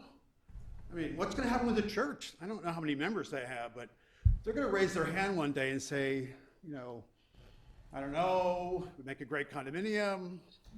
There's a bunch of condominiums that Jess said. There are other condominiums. There are many churches across the country that have turned into condominiums with additions. It's very stylish. It's starting. You have the chance to stop it. There's not one single thing about this building that's appropriate for its location. It's a colossus. And it's cruel to the neighbors and to the rest of Lake Forest. Because all of Lake Forest is branded by the east side. All the pain we all go through to, whatever we do to our houses that you make difficult, that's okay. I love it. I'm in the business. Shutters, shingles, everything. The rest of the community that you could be living, way on the west side, but that's your brand. Your real estate agent drives you to Lake Forest. You're like, look at this great town. And then you go all the way back to the other side of town, but you're so happy to be a part of it. Let's protect it. The water just got turned back on Lake Forest. Every house is for sale. Every house got sold. La Colonial's coming here. Okay, but we're acting like everyth's over. We're broke. We got to get rid of this property. We got to put anything on it that we possibly can. That's not the truth. So I say deny it. And if I can figure this out, I'll show you the pictures of the houses I think should be there. Thank you. You guys are amazing. I've been listening to you on air from New York my whole growing up. I was a member of the Preservation Foundation when I was a teenager. I would ride my bike to Stanley Anderson's office to help him arrange his papers. I really believe in this stuff with passion, as you can hear. Do it right. Our want, why we're here, has nothing to do with somebody else's. As Jeff said so eloquently, it's their job. They're making money. Thank you.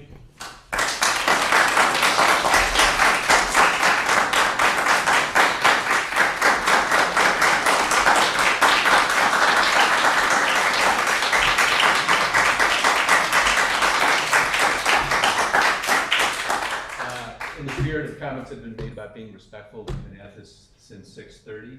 So I think it might be fair to let the commissioners have a quick break, use the restroom, and also going forward, if there are more people who are speaking, I would ask if you would do your best to at least abide by the 5 minutes. I know some people have gone well beyond, and we're trying to be considerate that we have other petitioners this evening, and so I think that would be more appropriate if people would stick with that 5 minutes. That's great. So we'll take a quick break and we'll be back.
Oh, there you go, that's good.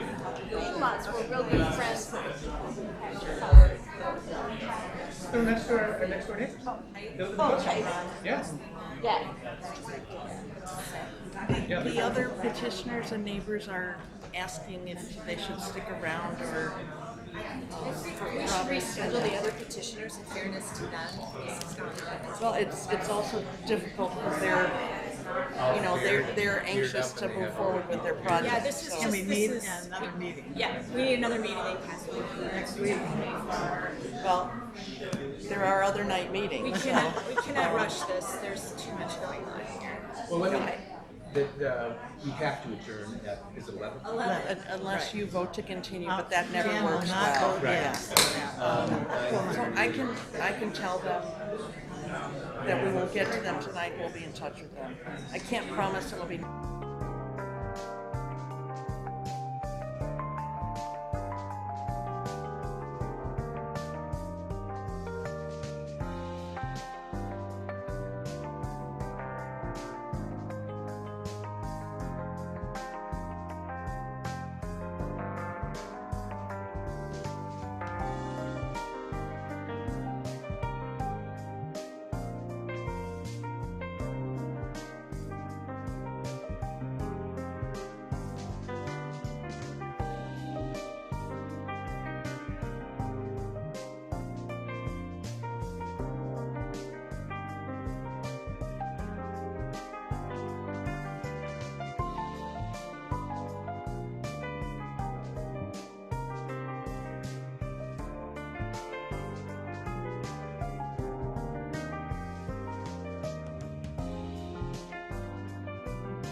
a gavel.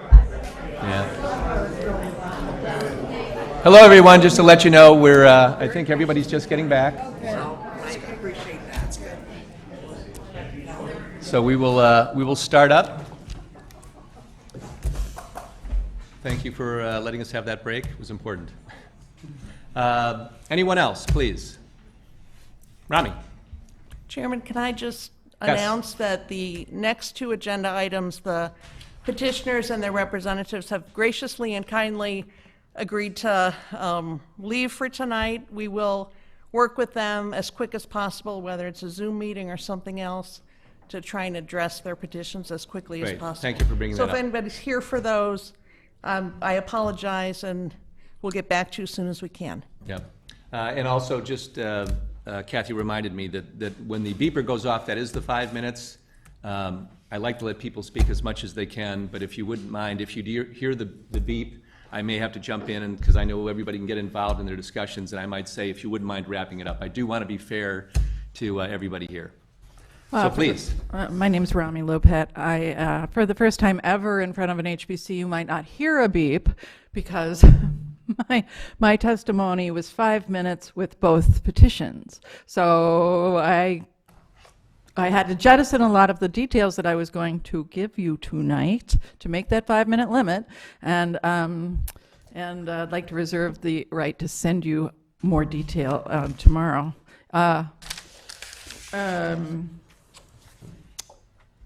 Well, first of all, point of order.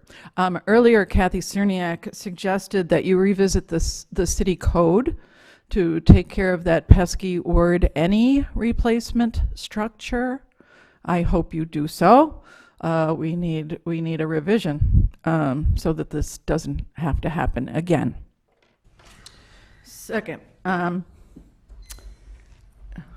this is a hard, these neighbors are an incredibly hard act to follow. These presentations were so well researched, so passionate, so incredibly on target. They've done your homework for you. They've made it easy on you to deny this petition tonight. And I want to stand up here and give you a little cover on the standards that you might use to do so. You already heard from the Lake Forest Preservation Foundation. They asked that it be denied on standards 1, 10, and 14. I agree with denial on standard 14, compatibility. This design simply flunks the idea of standard 14. Compatibility with the historic houses to the east and the Victorian Mr. Lardino's house to the west. The best the city staff can say in its report is that this quote, this design gives a nod to existing development. A nod? This, watch me, this is a nod. A nod is not compatibility. Actually, the opposite is true. This design shakes his head no to compatibility. It does not resemble anything in the historic district. In fact, I want to ask you, why are we even talking about matching condos 1 and 2? They are not in the historic district. Compatibility with structures in the historic district. We have a line here to Mr. LaMontagne's point at last meeting. Standard number 10, scale. Again, raised by the Lake Forest Preservation Foundation. Even our staff can't find the words in its report. I quote the staff, "The building attempts to relate to the scale of nearby buildings through the use of projecting and recessed elements that break up its mass. An attempt is not enough to ensure a well-scaled building." Importantly, remember the city code. Scale is not only one of your 17 standards. It is also a standalone standard for a certificate of appropriateness. One of 3. Your 17 standards is 1, demolition is 2. Scale is a 3rd standalone item.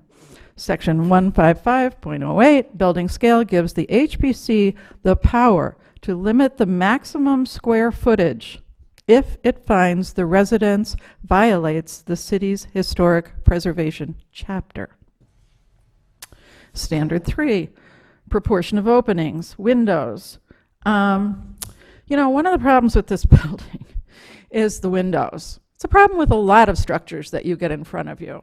And I think one of the real issues with compatibility, Mr. Whitmer, is that you use two black framed 2/2 windows. They don't resemble anything nearby. The Tirosian's house at 401 has, I think, 6/6 windows, and at 338, does one of you live at 338? I think you have 8/8 windows. So the building becomes contemporary because of its windows. It could be much more vintage if the windows were changed out. As a matter of fact, let me try this. I don't know if I can get this photo up. Oh, here it comes. I just happened to Google Georgian buildings today, and here's one that looks remarkably like the Tirosian's house at 401 Westminster. You can see the windows, you can see the pediment over the door. Colonial Georgian colonial.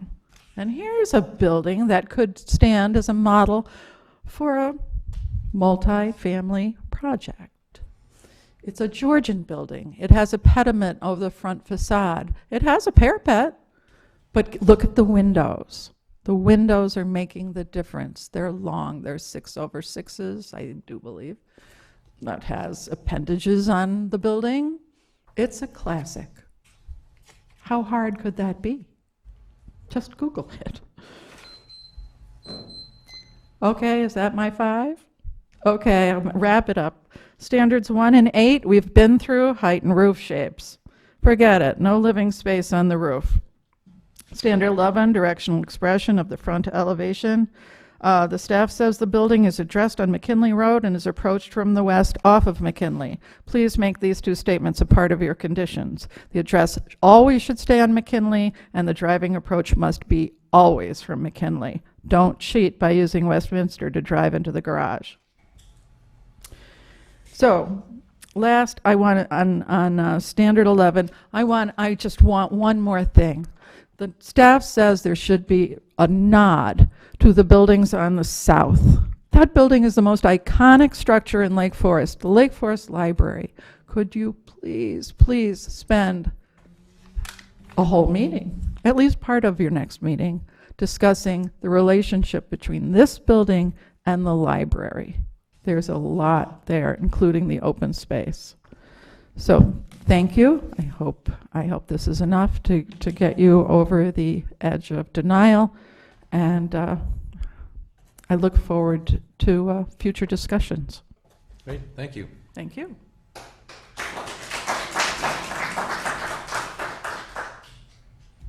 right, we've been around the horn. Anyone else? All right, before we do our deliberations, I mean, Peter, you've been very thorough and articulate and responded to everything. I'm guessing you were taking some copious notes. If you have anything to say, I think that would be helpful. Well, sure, there's a lot of information, and I appreciate, one thing I did think that stood out was the ability of people to come up here and voice their opinions and their thoughts, and I think that's a great forum, and I appreciate everything that everybody does say. And I would say that just based on our last meeting, there was a lot of discussion in the same thing. And what I took away from that meeting was, I think, turned this building to a better building. And so, I know that there's a lot of emotion and I'm sorry, I'm not as funny as most other people. But I do listen to everything and think that we can make this the best building it can be. We've been at this a long time. I would appreciate, I think that we're there, and I would look forward to hearing the comments and moving this project forward. Right. Thank you. Thank you very much.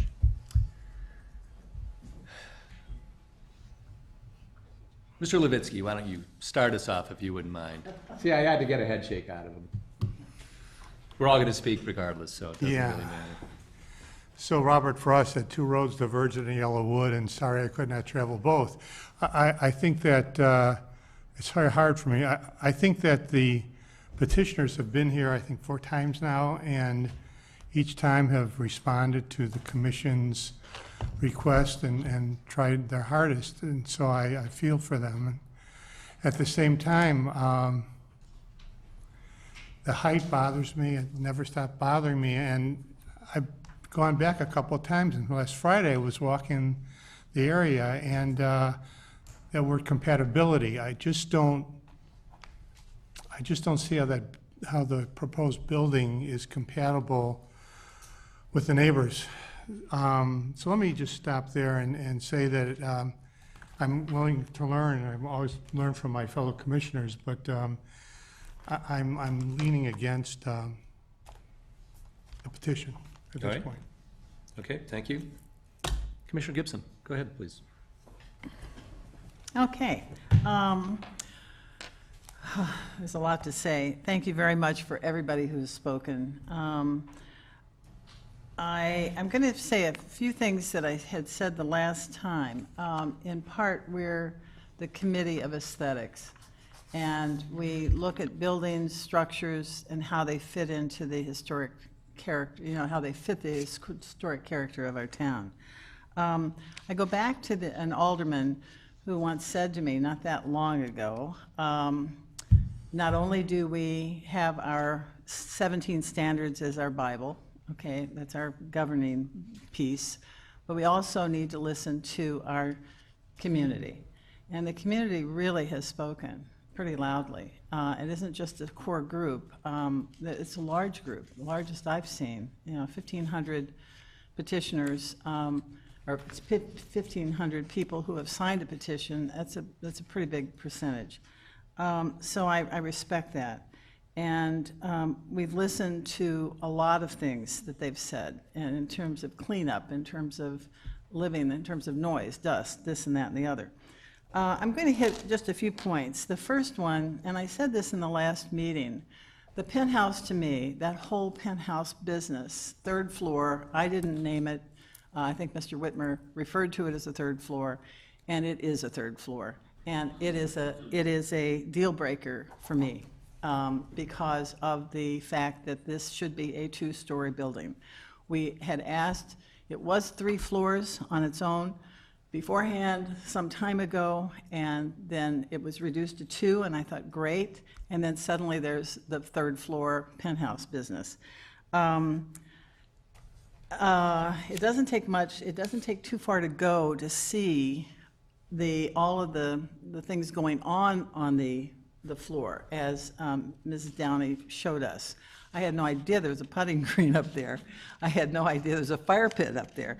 But besides noise, and I know the HOA, the Homeowners Association, could relay a lot of do's and don'ts. I mean, they obviously have rules, but I think already people are probably hearing noise, smells, smelling things, human noises, music, fire pits, whatever, and grills, plants, umbrellas, extra furniture. And this is not we're still not an urban town, for goodness sakes. We're actually almost an ex-urban town because of the land we have around in different parts of the community.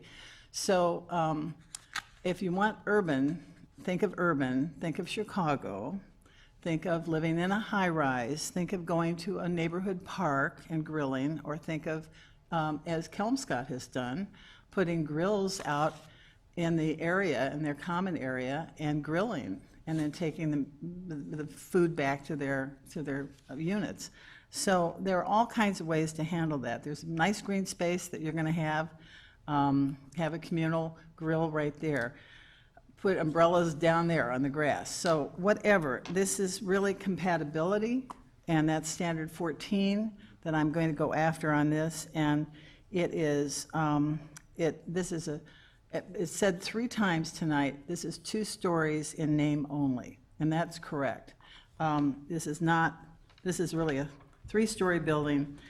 It is different because of the historic district. We are protecting our historic district. That's why we're all sitting here. If we were out dealing with the BRB, if we were on the BRB, it would be a little different story. We wouldn't be as exact on those particular standards. But we are dealing with the standards now. We are not in a commercial area. We are in a neighborhood, and we have to respect that. I think it's inappropriate to put anything on the rooftop, and as far as I'm concerned, that is just nothing other than stairwell. When the last meeting, Mr. Whitmer talked about, well, the owner can plumb water up to the penthouse, and that means ice maker, refrigerator, sink, who knows? But anyway, all of that can go up, and that's just incorrect. That's not what we're dealing with. We're dealing with a tight neighborhood. It is the entrance to the community. Westminster is a lovely entrance going into that street all the way down to the lake. So I think that it's inappropriate to do this to this building. It's actually it's unneighborly, if anything, and I'm saying that in a nice way. Some basic points. Oh, I was going to get into the weeds tonight on the soldiers, the brick soldiers. I have a whole thing about soldiering. One of the headers that you're using, 63 of them, by the way, are bricks of either 2/2 or 2 sets of 2/2 or 3 sets of 2/2. And so I did quite a bit of research on the bricks. And there are, and I won't do that here, I won't say anything about this, but there are homes in town that have brick soldiers. And I want you to start looking at this. Brick soldiers are really tough because you really have to have a plumb line. And I was on a committee at one point with the Preservation Foundation, and we denied a house on a certain street that had an entire row of brick soldiers all across the front. The house is beautiful, but the soldiers they got off. And it's, I think, easy to do. There are 2 commercial buildings that I can say that have the same problem here. Start looking around. They're fairly new. And there were 3 other homes that I noticed, but I'm not saying who they are, where they are, but they're in town. So I would say that in terms of this building, if it were to go on, I would use brick soldiering, which I think look very nice when they're done right. I would say that the plans, the drawings, should be given to the city. The city should take a look or do a spot check here and there, especially with 63 of those soldiers, so that we have exact brickwork done on this building, if that's where it's going, okay? If it's some other kind of form, that's fine, but I just want to talk about that. Okay, I'm not going to use the word precedent. I know better, but there was a house that and I know it's a house rather than a condo, but we had a house on King Muir some time ago that the couple wanted a master bedroom on the first floor. It's in the historic, or in the King Muir estates. We allowed that, and they said, we'd like to have a door go onto the top of the room. And maybe I told this the last time, and we said, well, if you have a door, you can't take chairs out there. That was the main thing. They wanted the door to clean leaves off and get rid of snow. Makes sense, because it was a fairly fair-sized master bedroom. So we allowed that, but we said, because you're in a neighborhood, you cannot sit out. You can't have chairs out. No chairs, even on this first floor place. And they said that's fine. So the door was only used for cleanup work. So it's not a precedent, but I think in terms of going back to the penthouse part, the penthouse, you need stairwells up to the roof. Obviously, you need a bit of space for the elevator, you need HVAC, all kinds of things, but not in the historic district in terms of chairs, umbrellas, grills, and whatever there is. It's not completed yet. There needs to be a lot more work done. You've done a lot of work so far, but I think that there needs to be even more. This affects, everybody's been talking about massing, and I agree, the height factor is bizarre because of this third floor business in part. I think that this affects the Edwin Hill Clark Library, the Howard Van Dorn Shaw Church, the historic houses across the street, and all the homes on the north side, and it will change the historic visual character of this area, and that's what we're all about, and that's what we want to keep. So I think this is problematic, and I think it needs to continue on with specifics that will reduce massing and that will reduce the height in some way. Mr. LaMontagne, Commissioner LaMontagne had a point about even the cornice work, dropping that down so that it looks like it lowers it. People have talked about reducing mass. And so those are my thoughts. Thank you. Thanks very much. Commissioner LaMontagne. I think Mr. Tirosian used the word community quite a bit, and that really kind of stuck. And clearly all of you coming out and expressing your opinions is really important to us, right? There's a part of me that wants to get up, go through that gate and sit out there with all of you, right? Because I'm a member of this community, as you all are. That said, we have, I keep flashing these things up, these 17 standards, and I don't want to say that it's difficult, but there is a bit of pressure that's put on this from decisions that were made from other bodies that we, quite frankly, don't have any jurisdiction over. So it's very difficult for us to focus on, is it too high, is it too big, is it too much for the site? And if I pick on the one of height, which I know we're all talking about it, there's no height variance that's being asked of this commission. It's a 28-foot building with a penthouse that goes to 33'6" in a district that allows a 35-foot building. So I'm just trying to get you to sit in our shoes a bit. Like, those are the kinds of standards that we have to think about and consider.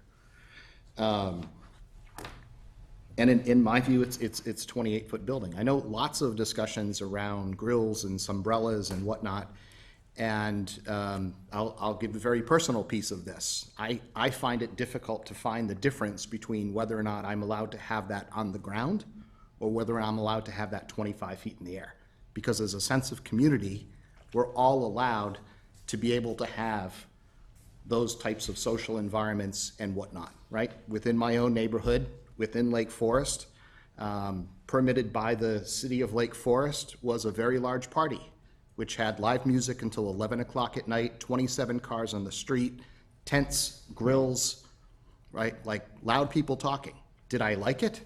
Did it affect me as a resident and as part of my community? Yes, but we're all allowed to have that, and we can be permitted to do that. So I personally struggle with this whole putting limitations on use for people to be able to use their space within the community, whether it's considered a 2-story or a 3-story building. It's interesting because, when this request first came, since I've been on the commission, it was a 3-story building with mansard roofs.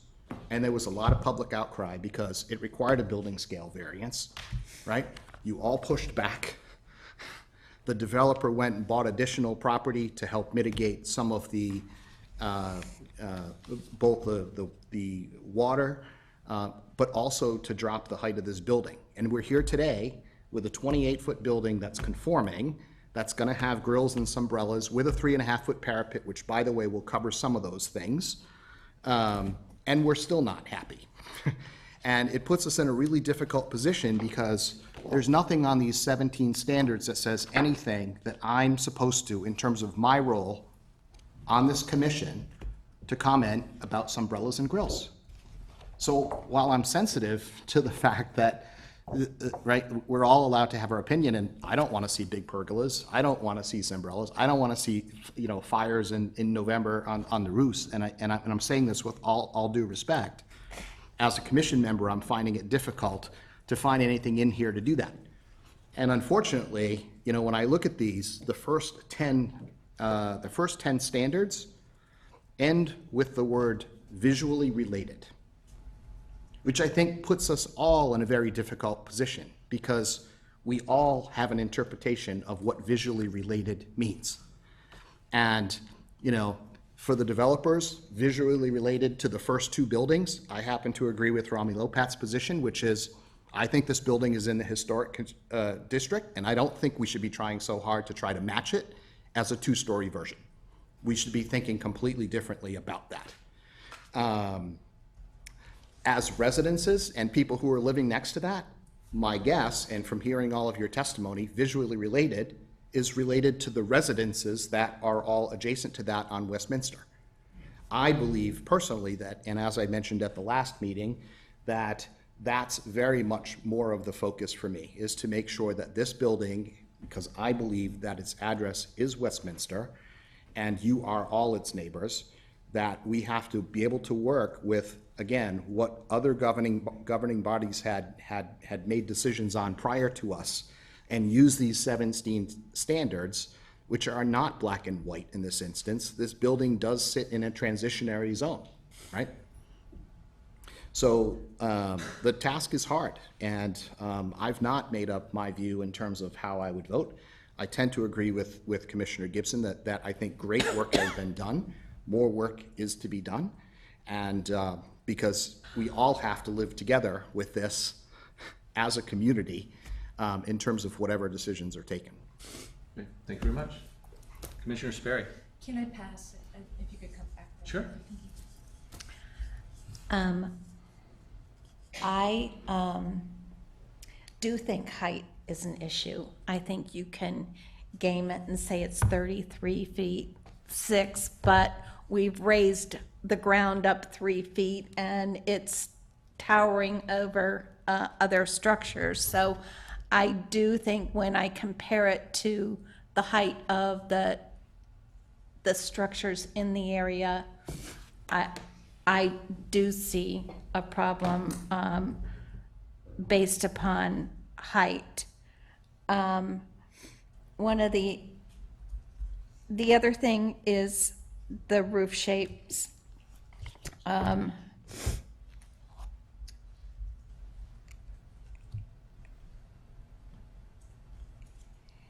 Using the trim packages that match Building 2 tells me that that building is trying to relate to the McKinley Street, where I want it to relate to the beautiful structures on Westminster. I need more variable in a roof shape, in the ins and outs, the materials. I don't want a whole 20, however big building of all red brick. I want variable. I want it to relate in so many ways to the neighborhood, because that's what it's part of. It's part of the historic neighborhood, not the McKinley Street. So, rhythm of entrance porches, I think a lot was done to mitigate some of the things that we saw as problems last time with the screened-in porches and other things that we didn't feel made the best front entrance type thing. But I think that there's still more to be done on that. I also think 10, the scale of the structure. I think that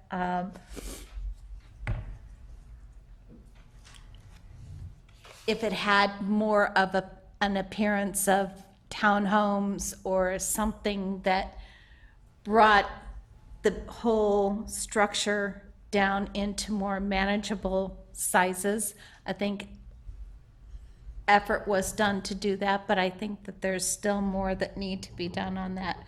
So without going too much further, that's kind of what's still problematic for me.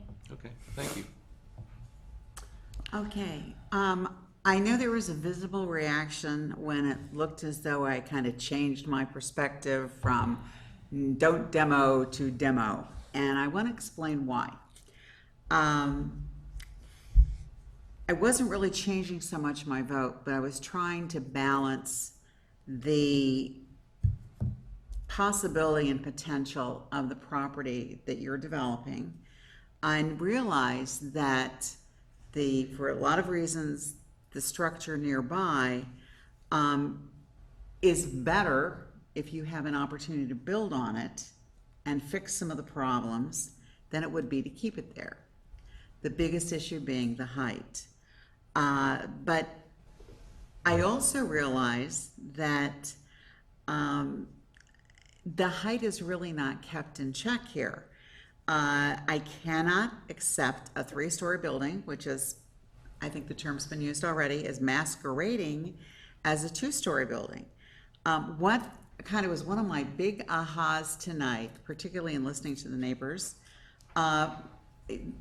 Whitmer's drawings are really clean and very clear. And then when we started to see what's happened to buildings 1 and 2 with the stockade fences, with landscaping that's kind of gone crazy, and then the the Dave and Buster kind of entertainment areas in the penthouses, really I found disturbing. I don't think you can expect an HOA to manage that. It's already out of control. And interestingly, well, maybe not interestingly, but I do live in a historic home. I live on an estate property. My home seems to be much smaller. Not seems, it is. It's of that 2,500, 2,800 square foot, and there's a couple of real honkers nearby. And I have to say, when there's a wedding or a big party, I want to leave. I don't have to experience that, though, every single night. And to think about what some of you are going to be experiencing or could be experiencing, that concerns me. Not only that, but you've got not just the neighbors who are already there first, it's the neighbors who are coming into this building for a number of different reasons because they want to. If nothing more, they would really like a lot of, 1-story living and a beautiful location. But they're going to be competing with each other with this rooftop thing. With, who has the better penthouse, who has the bigger fire pit, who has the more challenging putting green. This really doesn't work in a historic area. So for that particular reason, and when I interviewed for this position, I said, I understand the rights of developers, I understand the rights of neighbors. I hate when these things go on and on and on because it's money, it's just kind of like a rolling. But on the other hand, you have to do it right. And I hope that you've received some good feedback about what could be done. And thank goodness we're in an economy that keeps on going. So you're not having to rush something to market right now. I think there's plenty of demand out there for what you want to do. We just need to make it the right thing that's going to be sympathetic and empathetic to the neighbors, to the people who are going to live in this building and the adjacent buildings, as well as its position in a historic neighborhood. So while I was up for the demolition, not exactly up, but while I was supportive of the demolition, I cannot be supportive of the 3-story or the 2-story building as it stands right now, particularly with the rooftop and penthouse. Just can't go there. Okay. Yeah. Okay, big breath. First of all, I want to thank all the neighbors that came out today and have been an integral part of the community for years now on this. I want to thank you. I want to thank our developers who, as it was put very nicely by Mr. Tirosian, are doing their job and have jumped through hoops in many occasions. That being said, I'd like to ask my fellow commissioners that if this came before us in its current iteration today, sight unseen, who here would vote for this? Who here would approve the certificate of appropriateness? On standard 1, the height has been said in many iterations. It appears to be 33 feet high with the penthouse, plus, as Mr. Whitmer stated earlier, another 3 feet of grade. That puts this at 36 feet high. That is going to be gigantic in this residential community. We've already talked about the length and the width of this property. This is going to be Goliath-like in its proportions. I'm asking all of you to keep this in mind as we move forward. The scale and massing, I've heard 24,000 square feet, I've heard 27,000 square feet. Either way, number 10, scale and massing, wildly disproportionate to the single-family homes on either side, in front, behind, and next to it. So I would say it is not meeting that standard at all. When you include the height and the scale, and you now add foliage, trees, umbrellas, you are looking at sight lines 40 feet high into the air. I also want us to remember, this is red brick with black windows. It in no way is compatible. It is completely dissimilar and does not provide a transition with the other homes in the area. It is also not in any way, shape, or form residential in scale. So again, I would ask all of us here to consider as we move forward. These folks have been in front of us twice HPC, twice plan, all of whom have voted this down. I don't know that this can be continued. I am leaning toward a denial of this petition. I believe this needs to start from scratch. I know you've done 100 reiterations. I appreciate that, Peter. We are so far off the mark here. It's astounding to me that we're even having this conversation. Thank you, Chairman. Thank you. Well, I have the admirable task of trying to summarize. So let's see what I can do here. And also, I'll probably ask Peter to at least address one issue that's come up repeatedly. Kind of a reminder to the audience and my fellow commissioners. Yes, I am chairman, and I've been doing this for quite some time, and I always pick up the sense that somehow people think that I have some unilateral authority or ability to do things beyond the fact that I have one vote. So just as a reminder, I do have one vote. Beyond that, I run process, so to speak. So that's my role here. But these are all fellow commissioners, and we're all equal in our ability to vote and drive change. But given my position as chairman, I understand that people can be very emotional. When you own a property and you're a community member, you have every right to do that. I also think sometimes when that happens, people say things that could be a little bit over the line, but they don't mean it. But when I hear them, I think it's my responsibility as chairman to at least address them. So I heard a comment as it relates to retribution. If the idea was to use this forum to suggest that anybody here would ever reach out to anybody else who spoke up in one of these meetings, I just want to clarify, I do not believe anybody here would do that.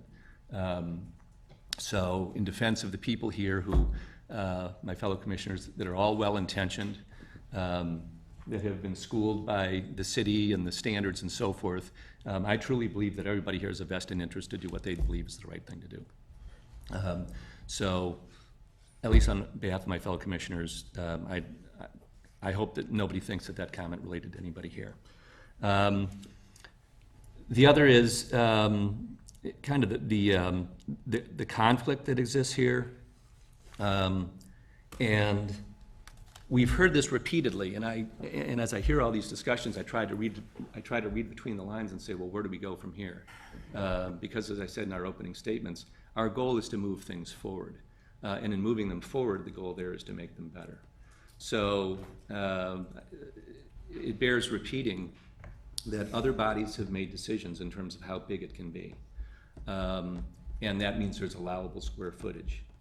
What I keep hearing consistently, and I'm not arguing with the compassion or the feeling, but the fact of the matter is I'd say the vast majority of comments in terms of massing aren't things that HPC can solve.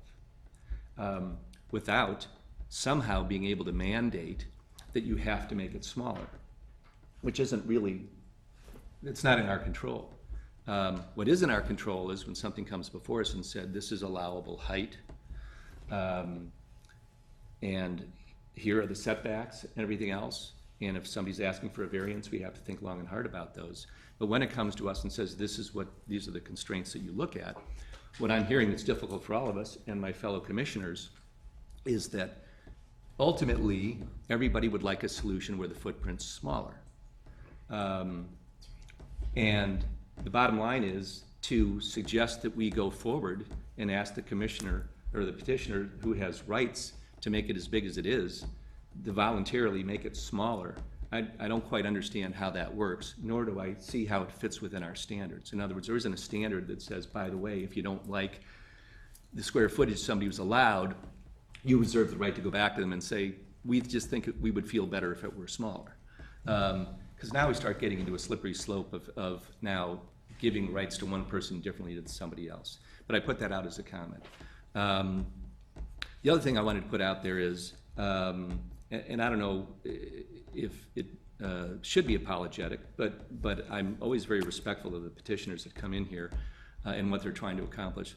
I think Peter and company, their intention from day one has been to do good things. I don't think they're trying to be difficult citizens in town and not respectful of all the comments that have been made. So I don't think that there's a good guy, bad guy here. And I would say that our goal consistently has been to be good listeners to everybody, including the petitioner, and see if we could provide some very clear counsel as to what might be helpful to move it in a better direction. With that, and I have to say, and could raise some eyebrows, but when I think of the last meeting that we had, and we said, I believe that's a workable program, and we asked them to work on a number of things, I have to say when I opened the packet and I looked at it, my immediate reaction was, I think Peter has done a wonderful job as an architect. Because every single architect who works on something works against huge challenges. Somebody who has a small house, but they want 6 bedrooms for their kids. I mean, the list goes on and on and on. Or I wanted a house like this, but because I have a weird footprint, I'm gonna have to design the house this way. Architects solve those problems. So at least within the constraints and all of the comments that have been made, I actually saw that this latest revision made huge strides towards that. The apologetic piece is that this evening I've heard some comments that relate to some things that would ask for some changes that aren't ones that we brought up before.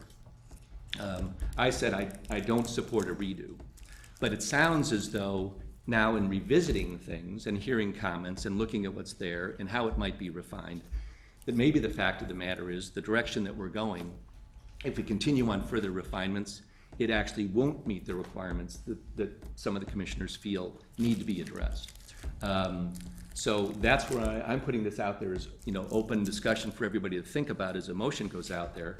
In your heart of hearts, if you were to continue it, do you believe that we provide very clear directions such that Peter could go back and bring something back that would be, that you would approve, understanding that there isn't a really good reason other than trying to just go beyond what he's allowed to do, to say, I decided instead of this height, I'm gonna go well below my allowable height, and I'm gonna reduce my square footage by X. I don't know if that's would be a fair request and go back and do that. And also on the comment of completely making it far more residential and some other things, my recollection is that we debated that already, and there were earlier renditions where they looked like separate little townhomes, and that didn't fly, because the feeling was, this is just a mess and a conglomeration of a whole bunch of stuff, a clever way to stick them all together, but it's still X amount of square feet. And so we went back and said, should it be more attuned to the other 2 buildings? And we thought directionally that might make more sense, and then we kept going. So at least that's my recollection of things. So what I put out there is as people think about how they want to vote, if you were to think about continuing, do you in your heart of hearts believe that something could come back against what the petitioner is allowed to do, what other bodies have said this is your right to do? Do we honestly believe that Peter will be able to go back and look at some other plan that meets some of these needs, rooftop or whatever it is, more residential, just a lot of things that we put out there? In your heart of hearts, do you believe that you're giving direction that now is going to allow him to come back? Or are we at a point where we're saying, I actually think that we've been instructive. I do think and again, I think it's a compliment to Peter, I think this structure is the best one I've seen. I personally do. I think red brick on anything, even if it were half the size, red brick just never looks good in a rendition. It doesn't show shadowing, it doesn't show detail, it doesn't show a whole bunch of other things. And because it's bigger, you can say it's a big red brick. I'm saying, okay, so it's a 24,000 square foot what that isn't gonna look big.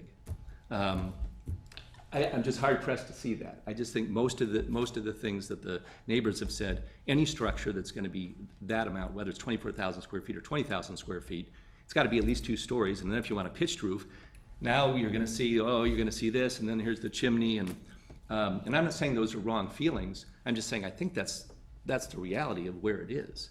And as I've brought up before, that has been debated, you've all been there a million times with other bodies and made those arguments, so I'm getting the sense, even though I didn't go to those, because I don't want to recuse myself, that I'm assuming that every one of those arguments was brought up before another body, and they heard them and considered them and said, but this is what we would like to do.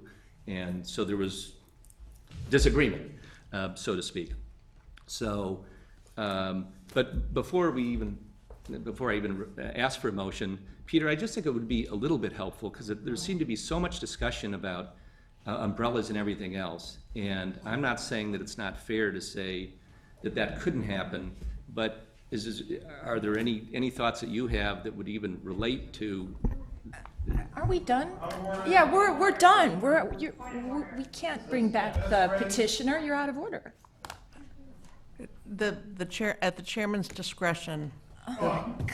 I just want clarity. I think we have clarity, Bruce. Enough.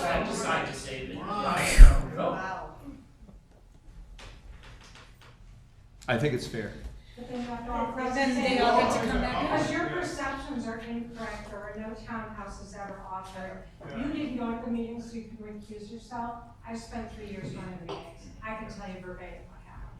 So if you're gonna allow Peter, who you continue to congratulate on the job well done, at least allow the neighbors to weigh in. Then I leave it up to Peter. If you want to hear other people who have the right to come back up after. No, I'm just saying. You're the chairman. Kathy, go ahead and weigh in, please. Chairman, as a point of order, it has always been at the chairman's discretion to modify the process or ask for clarification. I mean, that has always been the case. It's your discretion whether you want another question answered.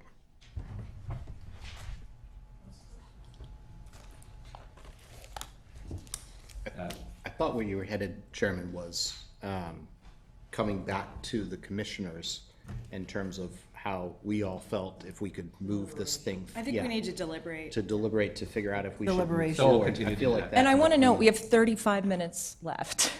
Okay. Okay. All right. We're coming So, close. Any further thoughts, deliberations?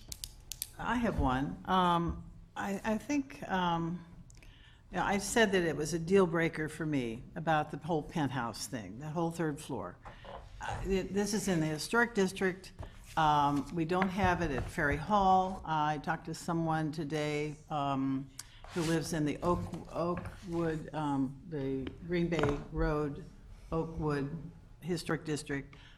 And there are multifamily homes on the east side. This is around Deer Path Inn. Okay, and no rooftop. There's no new rooftop anywhere. So to me, that's just a non-starter. I said that last time. And I think that we could, that's much more urban than we deal with. We have McKinley Road, okay, so fine, they have 2 there, and it may or may not be out of control, who knows? But I think that's one point that we could deliberate.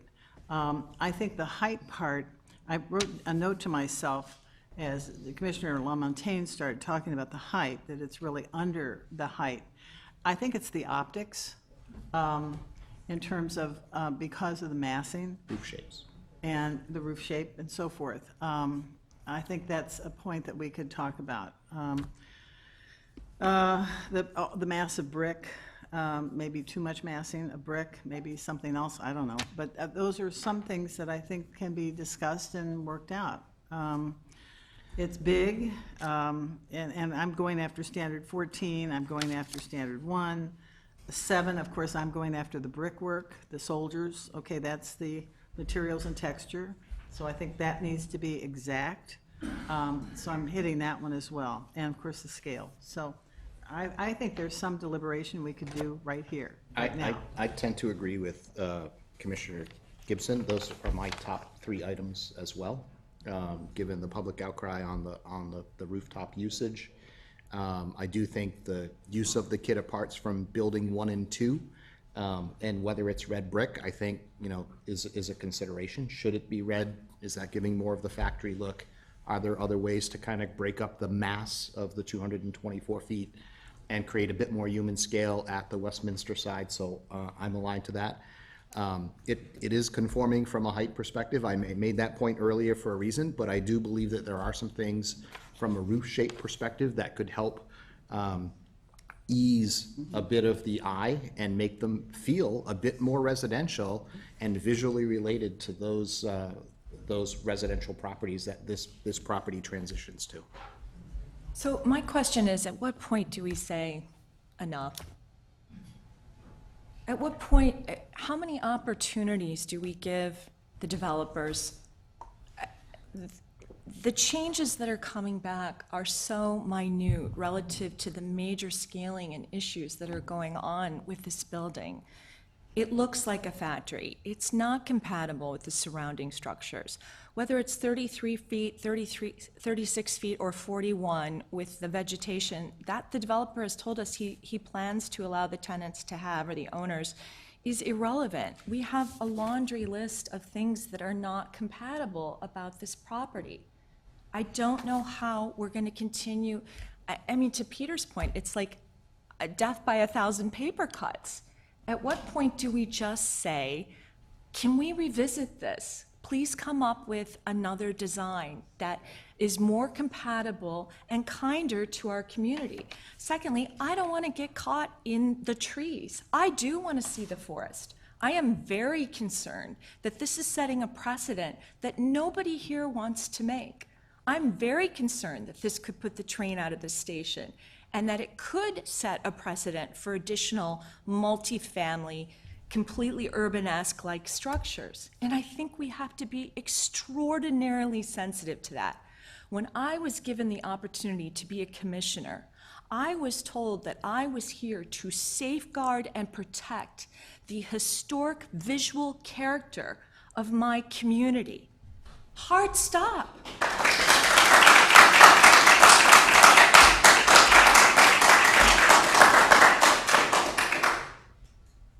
Chairman, I do believe it is appropriate for a vote tonight. I think it's fair to the commission. I think it's fair to the petitioners. I think it's fair to the residents. At your last meeting, you asked if you said, let's continue it. If there is a way to get there, the petitioner, to their credit, whether you agree with it or not, responded to exactly what this commission asked them to do at the last meeting. So I do believe a vote one way or the other, and let the petitioner choose the next path. I think that's the fair way to proceed. Yeah. All right. With that, motion. I move to deny the petition as submitted on McKinley Road, final phase 3. The address of which is, can you give me that address, please? 715. 715 McKinley. This is based on the findings as stated on the pages of this staff report dated July 12th. The complete staff report, the materials in this packet, and the public testimony are all to be incorporated in these findings. Do I have a second? I second. Should we go through a roll call vote, Chairman Greaves? Second? You don't need to. You can just call for a vote. Don't need to. A voice So- vote, Chairman. All in favor? Aye. Aye. Aye. That's 4. Actually, I'll throw myself onto that, but I reserve the right to explain why. Well, hold on. So is it a 5-2 vote? What's the vote? 5-2 against. All right. Wait, hold on. I think we need a roll call. Wait. I'm confused. I just moved to deny the petition. Right. So We got a second. we got a We second. went around and we said, right? There are 5 people In favor of denial. Denial, okay. Right? Right. Unless I missed somebody, did you not? No, you just, the way you phrased that, okay. Go ahead. And all I would say is, I truly don't believe that we've provided clear enough direction to you that if we continued it, that you would be in a position to come back and provide something that we wouldn't just continue over and over and over again. I think you've been, as I said, I think you aptly and creatively addressed the points we brought up before when we continued it. And I'm getting the sense now that we're input. I just want to be fair to the petitioner, so. You're out of order. Don't do that, Bruce. I reserve the right of It listening is to comment myself. appropriate to explain your reasons I was for explaining my a reason for vote the vote. I'm if sorry they you don't differ like it. from the comments you previously made, so it Any other it is business appropriate. this evening? All right, motion to adjourn? So moved. All right, second? Aye. Second. Motion to adjourn.